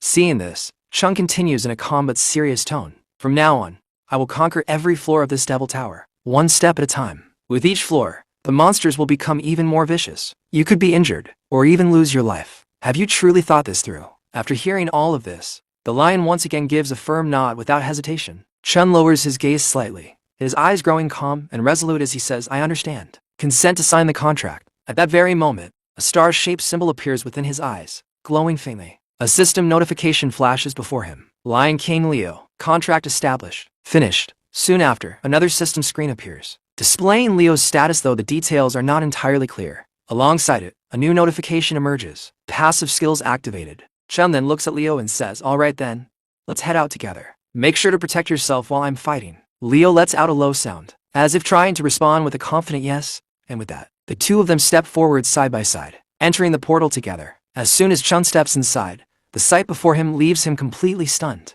The entire place is surrounded by flowing lava on all sides, radiating an intense, suffocating heat. Only a few scattered stone structures stand amidst the molten landscape, barely offering any sense of stability. Overwhelmed by the scorching temperature, Chun blurts out, "It's so hot. I feel like I'm going to melt at any moment." Beside him, Leo curiously moves closer and even tries to touch the lava, seemingly unfazed by the danger. Watching this, Chun narrows his eyes slightly and mutters, "I wonder what we'll encounter on this floor." But before he can think any further, a sudden attack rushes toward them at an unimaginable speed. In that split second, Chun tries to react, but it's already too late. Something pierces through his body instantly, leaving him no time to even process what happened. His vision fades, and just like that, his life ends on the spot. The next moment, Chun jolts awake in his bed, his breathing uneven. A faint, almost disbelieving laugh escapes him as he says, "I was killed in an instant, yet I hadn't even caught a glimpse of the monster. Just what kind of terrifying power was that? What exactly is the monster on the second floor?" Just then, a voice calls out from the other room. "It's Ian. Bro, come out and eat breakfast." The scene shifts to the dining table, where a full spread of breakfast has already been prepared. The food looks incredibly delicious and abundant. Seeing it, Chun can't help but say, "This breakfast is an absolute feast." From the other side, Si-Yun adds casually, "Bro, remember to wash the dishes in the sink after you eat. Also, hang the clothes from the washing machine in 30 minutes. Watching her hurry away, Chun calls out, "Zhao Yun, where are you going in such a rush? Hasn't summer vacation already started?" Without stopping, Si-Yun replies, "My summer job." Hearing that, Chun looks surprised and says, "Didn't I tell you that you could leave? The money matters to me." Si-Yun turns back toward him, her expression firm yet calm, and says, "My brother has made it to the top, so his sister can't fall behind. Besides, isn't staying home all summer boring?" With that, she quickly shuts the door behind her. From outside, her voice echoes one last time, "I'm off. Remember to wash the dishes and hang the clothes." After she leaves, Chun quietly finishes his chores. Once done, he heads toward his room, lost in thought. Yen has always been like this. She lives her life with grit and determination, no matter the circumstances. She is clearly still just a child, yet in front of her, I feel like the one being cared for. Once things at school are finished, I must deal with the Demon King wrath. I won't be able to stay by Zhao Yun's side for much longer. She is the only person I truly worry about. Suddenly, something clicks in his mind. He pauses and says, "Wait, perhaps I could do this." At that exact moment, a portal opens above him without warning. From within it, Leo drops straight down from above, falling right into the room. Chun turns around, a look of realization crossing his face as he says, "I actually managed to summon a contracted beast from the Dreamscape Devil Tower." But before he can think any further, Leo immediately begins looking around the room and within seconds, starts tearing apart anything he can get his claws on. Furniture, objects, anything within reach is not spared. Watching this chaos unfold, Chun sighs internally and begins to think, in that case, I can have Leo follow Zhao Yun while I'm away. I'll be able to notice the moment she encounters danger and rush to her side. Zhao Yun has loved cats and dogs since she was little. If it's a small lion, I'm sure she accept it. Just then, a loud crashing sound echoes from the other room. Chun rushes over at full speed, only to witness the complete mess Leo has created. Looking at the destruction, he mutters with a dry expression, "Yeah, I'm pretty sure she's not going to accept this." The scene then shifts outside. A CCTV camera is shown, completely destroyed. Nearby, a hunter or perhaps just a normal awakener lies in a terrible condition. His body trembles uncontrollably, clearly on the verge of collapse. blood flowing heavily from his wounds. In front of him, a terrifying sight appears: a demonic hand. Its appearance is eerily similar to the demon Shun had fought at the very beginning. The injured man, barely holding on, looks up in fear and weakly asks, what are you going to do? The demon slowly moves closer toward him. In the man's eyes, the reflection of that monster becomes visible, and it looks almost identical to the one seen at the start of the story, radiating the same overwhelming and sinister presence. The demon moves without hesitation. In a single, brutal motion, it drives its hand straight through the man's body. There is no time to react, no chance to escape. The attack is instant and absolute. The man's body goes limp, his life extinguished in that very moment. The scene shifts. We now see Yun walking through a nearby area after finishing her work. Stretching slightly, she sighs in relief and says, finally off work. There are far too many people buying milk tea during summer vacation. She carries a small bag in her hand as she makes her way forward. Step by step, she turns into a quiet alley, the same place where the CCTV cameras have been destroyed. The atmosphere feels unusually still. As she slowly walks deeper inside, a faint sense of unease begins to creep in. Just then, something brushes past her from behind. Startled, Young quickly turns around to look. Before she can process what's happening, a voice speaks from the shadows. You finally arrived. After that, we see a boy, and someone says, I've been waiting for ages. Iris.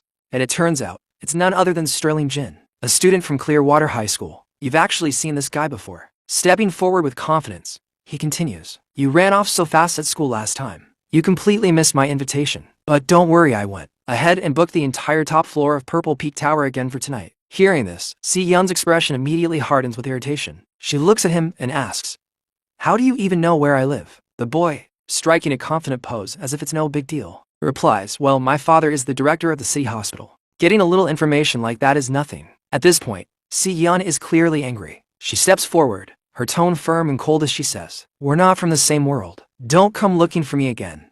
But now, even the boy begins to lose his composure. Slightly irritated, he grabs her hand and says, do you have any idea how much effort it takes to book an entire floor of Purple Peak Tower? I invited a ton of people. You're seriously just going to stand me up and make me look like an idiot? Hearing that, Si Yun doesn't hesitate for even a second. With sharp confidence in her voice, she shoots back. Why would I care about making you look like an idiot? And by the way, don't you realize how incredibly creepy it is to lurk outside someone's home? Hearing that, the boy's expression instantly darkens. His pride clearly takes a hit as he snaps back. Creepy? Do you even know who you're talking to? His face twists with irritation, and he continues, his tone turning colder. Oh, just because I kind of like you doesn't mean you can talk to me like that. Then, anger rising even more, he adds threateningly, you have no idea what I could do to you. Before he can say anything further, Si Yun reacts without hesitation. With a burst of anger, she suddenly slams her head straight into his face. The impact catches him completely off guard. As he stumbles, she glares at him and says sharply, go get your head examined at your dad's Webomics hospital first. The boy clutches his face in pain as the bouquet slips from his hands and falls to the ground. Without sparing him another glance, Si Yun turns and walks away, her voice cold and final as she says, and stay away from me. You've completely killed my mood today. After that, the scene shifts to their home. As soon as Si Yun arrives, her mood seems to lift completely. The anger from before disappears. The moment she sees Leo, her face lights up with pure excitement as she rushes forward, scooping him up into a warm hug. With genuine delight in her voice, she says, where did you find such an adorable little thing? Chun smiles calmly and replies, his name is Leo. He's yours. Hearing that, Si Yun freezes for a moment in disbelief before her eyes widen with surprise. Wait, I actually get to keep a baby lion, she says, clearly thrilled. Then, looking more closely at Leo, she adds with curiosity, hang on. I thought only adult male lions grew manies. Leo is so tiny.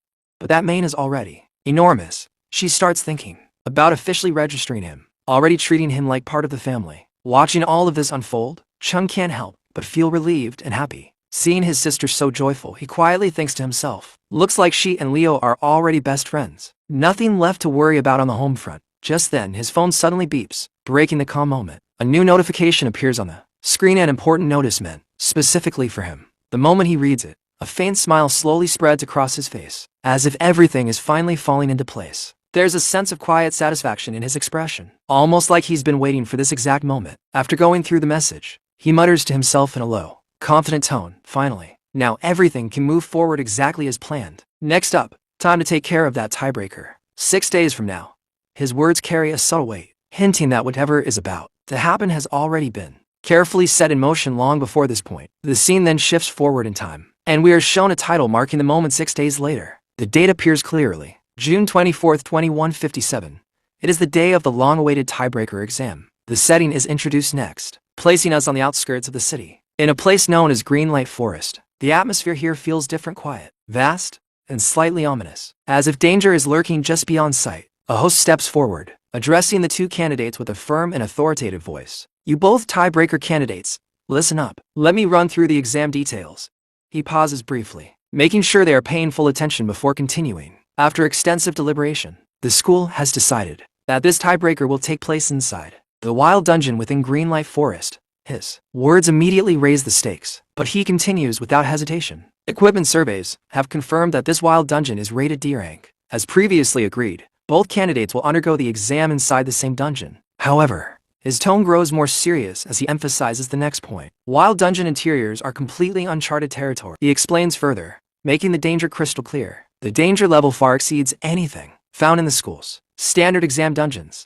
The weight of the situation becomes undeniable now. This isn't just a test, it's something far more unpredictable. With that in mind, he adds, 3 senior guild members from across Easternia have been assigned as accompanying examiners. They will enter the dungeon with both candidates. The purpose of these examiners is then clarified. Their job is to keep you safe and to score your performance in real time. One by one, the 3 individuals are introduced. The first is Ivan, representing the Imperial Gilda, man whose presence alone suggests strength and authority. The second is Yasmin Sai from the Divine Eye Guild, her sharp gaze hinting at keen perception and intelligence. The third is Sato Woda of the Silver Guild, carrying an air of quiet experience and reliability. The host concludes with a final, decisive statement, leaving no room for doubt. Your final scores will be determined entirely by what the examiners see. The rules are simple, but the implications are heavy. Every action, every decision, and every moment inside that dungeon will matter. All of this unfolding situation was being quietly calculated in Gong Lin's mind. His thoughts were cold,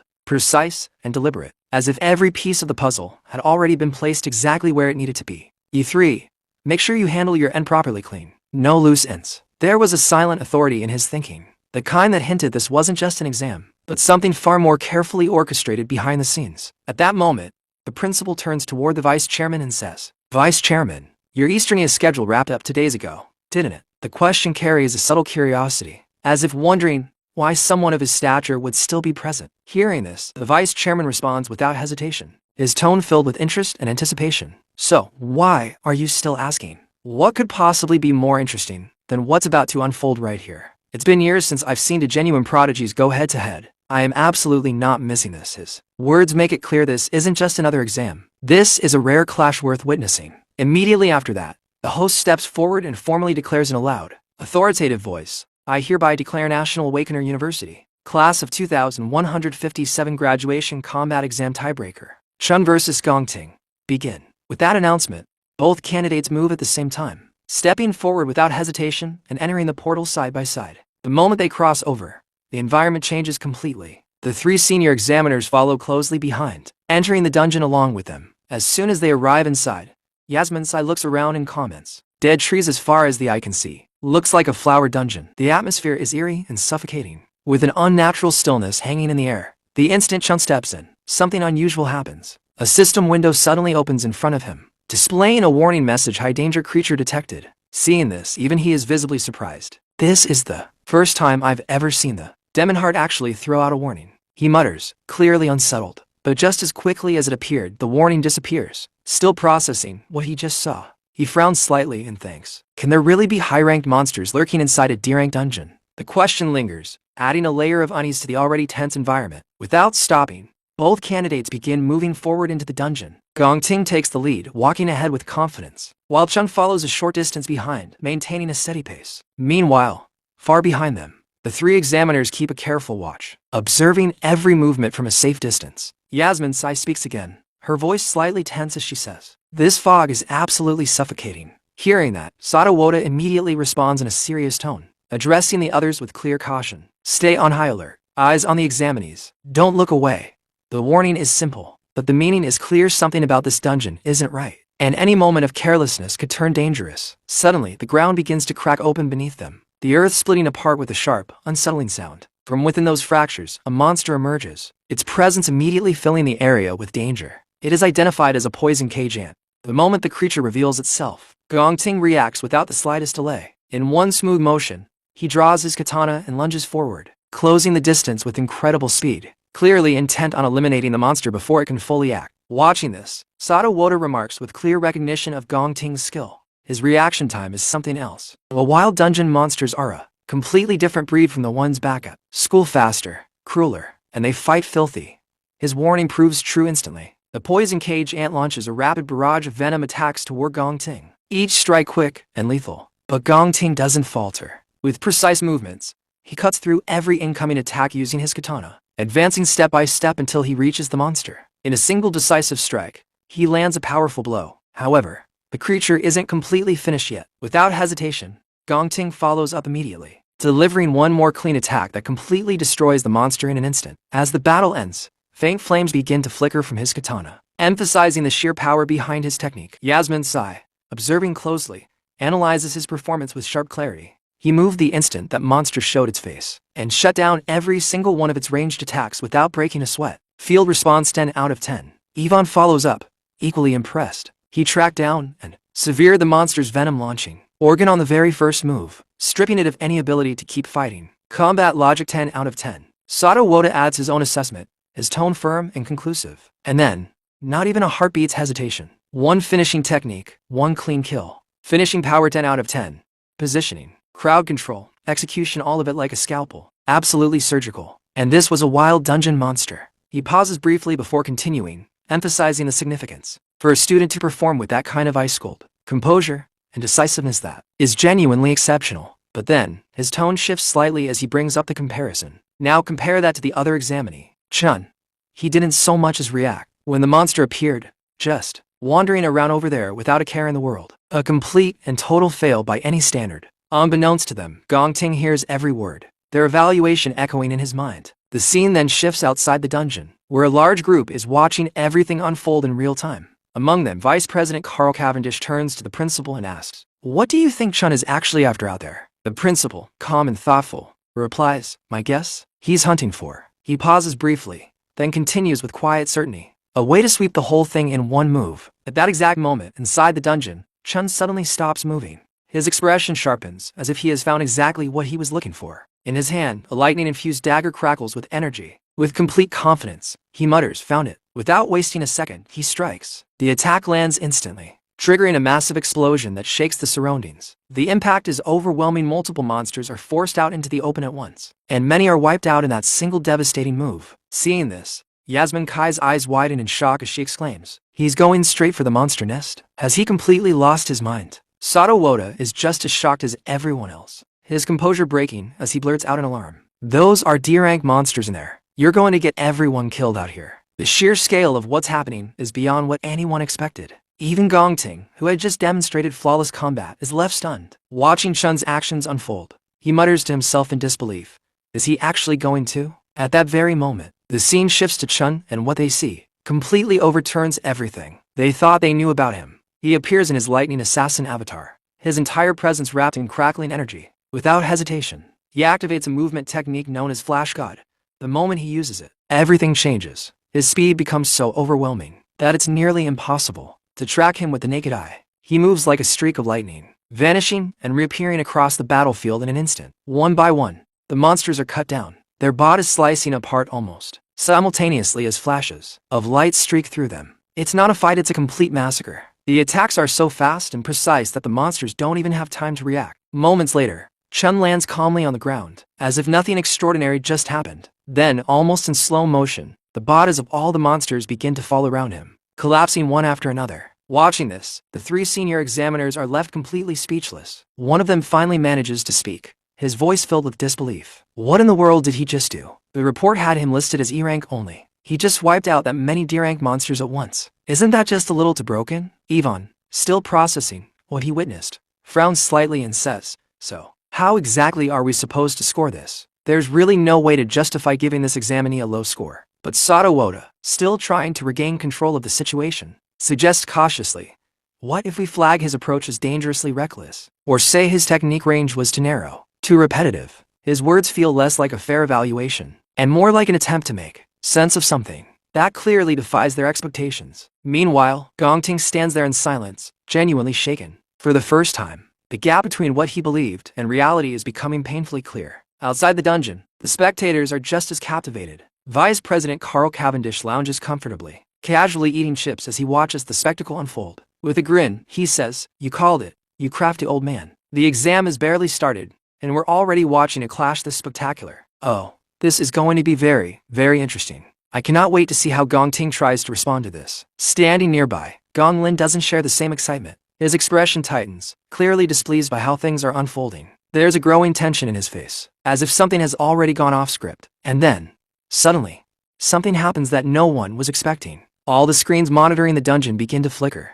The visuals distort, turning blurry, just like what happened during the previous test. Within seconds, the display is overwhelmed with interference, and a warning appears across the screen's signal low. Seeing this, the principal frowns and says, Why is the signal cutting out again?" The scene immediately shifts to the outside of the dungeon, where several specialists are working frantically with their equipment, trying to figure out what's going wrong. Alerts keep flashing across their system's signal anomaly detected. Even more concerning, the dungeon's rank reading, which was previously stable at D rank, suddenly shifts and becomes unknown. One of the specialists, clearly panicking, shouts out, What on earth is happening to this dungeon?" Everyone's attention turns toward the dungeon gate. Slowly, something unnatural begins to occur. The gate itself starts to change. Earlier, a green light glowed steadily at its center, but now, that light begins to darken, shifting into a deep, ominous black. A voice breaks through the growing fear as one of the staff members points toward it and says in shock, "The entrance, it's gone."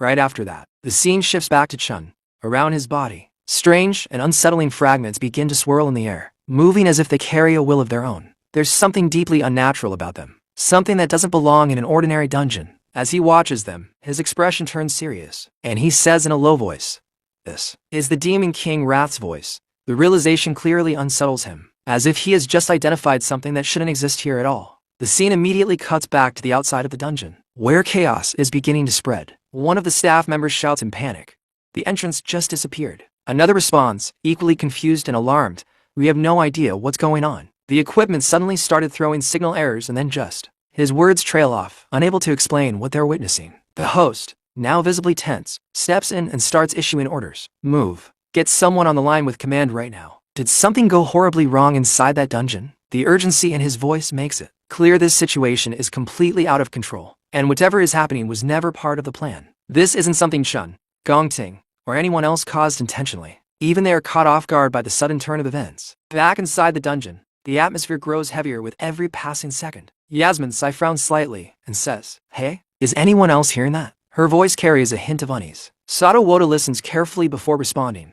"Yeah, it sounds like some kind of strange." But before he can finish, Chun speaks up, having already realized what it is. It's music, the Demon King Wrath's voice. Why is Wrath's voice coming from inside here? It's not supposed to appear for another 3 years. Just as he says that, the warning system activates again. A message flashes there is a high-ranked demon creature nearby. Chun's expression sharpens instantly. The demon heart is screaming another warning. "There's something right behind me."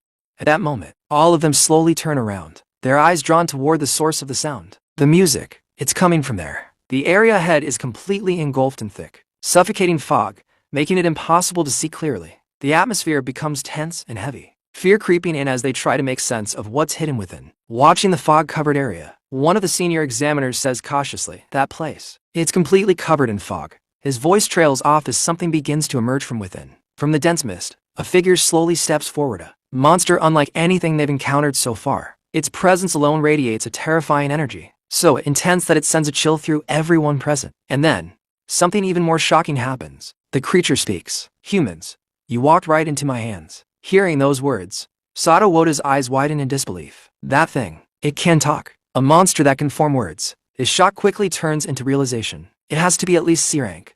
High tier. How does something like this exist inside a D rank dungeon? The question hangs in the air, unanswered, as the true danger of the situation finally reveals itself. At that moment, Sato Woda realizes the situation has completely crossed the line.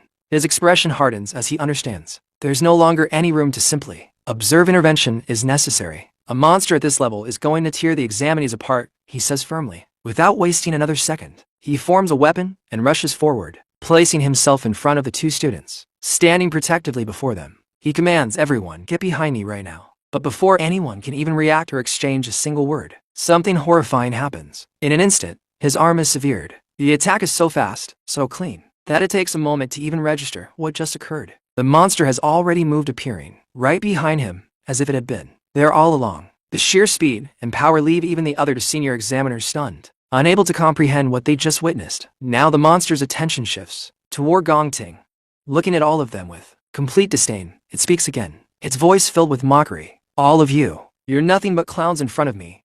And before anyone can react, it strikes. Its hand pierces straight through Gong Ting's body, delivering a brutal and direct blow. You will die, it declares coldly. But Gong Ting's pride and willpower refuse to break. Even in that critical moment, his determination surges to another level. Gritting his teeth, his eyes burning with anger, he begins channeling all of his power. The flames around him intensify as he roars internally, refusing to back down. In one swift motion, he retaliates, his flaming katana cutting through the monster's limb in a single decisive strike. Even the monster seems momentarily surprised by his resilience. Without stopping, Gong Ting follows up by driving a powerful kick into the creature, forcing it back. However, the distance gained is minimal. The monster stabilizes itself almost instantly, barely affected, breathing heavily but still standing firm. Gong Ting turns slightly toward Chun and says with absolute conviction, "This overlord drew first blood on me, under the principle of combat priority. It belongs to me. Don't you dare interfere." Hearing this, Chun falls silent. Instead of arguing, he simply observes. Activating his ability, he quickly assesses the situation. Gong Ting's rank C rank, mid-tier. The monster C rank, high tier. The difference is clear, and the danger is undeniable. At that moment, the other two senior examiners rush down toward them, their concern now overriding everything else. "Cole, you need treatment now," one of them says urgently. "I strongly recommend we suspend the exam and pull out right now. This monster is completely out of your league." But Gong Ting refuses to listen. Ignoring their warnings, he channels the heat from his own flames, forcing it into his wound. The injury begins to burn as he tries to seal it through sheer force. Watching this, Chun's eyes narrow slightly as he realizes what's happening. He's using the raw heat of his own flames to cauterize the wound. Gong Ting's anger finally erupts completely. With a fierce glare, he snaps, "Recommendation rejected." At the same time, an intense surge of flame energy bursts from his body, growing stronger and more violent with each passing second. His presence alone becomes overwhelming, heat radiating in waves as he roars. "This fight doesn't end until one of us is down." Without hesitation, both he and the monster charge straight at each other, their clash about to ignite at any moment. The tension inside the dungeon reaches its peak, raw power against raw power, neither side willing to back down. At that exact moment, the scene cuts to outside the dungeon, where the situation is just as critical. A white-haired man steps forward, his expression calm but serious as he speaks with authority. "We've seen dungeon entrances vanish before. It means there's something with genuine intelligence operating inside. It opens the entrance on purpose, lures humans in, and then snaps the trap shut with them inside." The identity of this man is revealed: Silas Lin, the leader of the King Squad from the Imperial Guild. His words immediately send a chill through everyone present. The host, clearly shaken, turns toward him and demands, "Then what the hell do we do? Is there really no way to force the entrance back open?" Gong Ting is still trapped in there. Silas Lin responds without hesitation, his tone sharp and commanding. "There's only one way to make that exit reappear. Someone on the inside has to track down and kill the overlord." Hearing this, the host tries to reason it out, clinging to what should have been normal. A standard D-rank dungeon maxes out at one C-rank overlord, and their average power sits at C-rank. That's completely workable, right? But Silas Lin cuts him off immediately, his voice turning colder. "Not so fast. That so-called D-rank reading?" He pauses briefly before delivering the truth. "That's just the overlord faking it. A mask it wears to disguise the dungeon's true nature." The realization begins to sink in, but he continues, making the situation even more terrifying. "Based on everything I've been able to observe, this dungeon is almost certainly behind every awakener disappearance we've been investigating." There's a brief silence as everyone processes his words. Then he delivers the final blow, his voice heavy with certainty. "What we're actually standing in front of right now is an extraordinarily dangerous B-rank dungeon.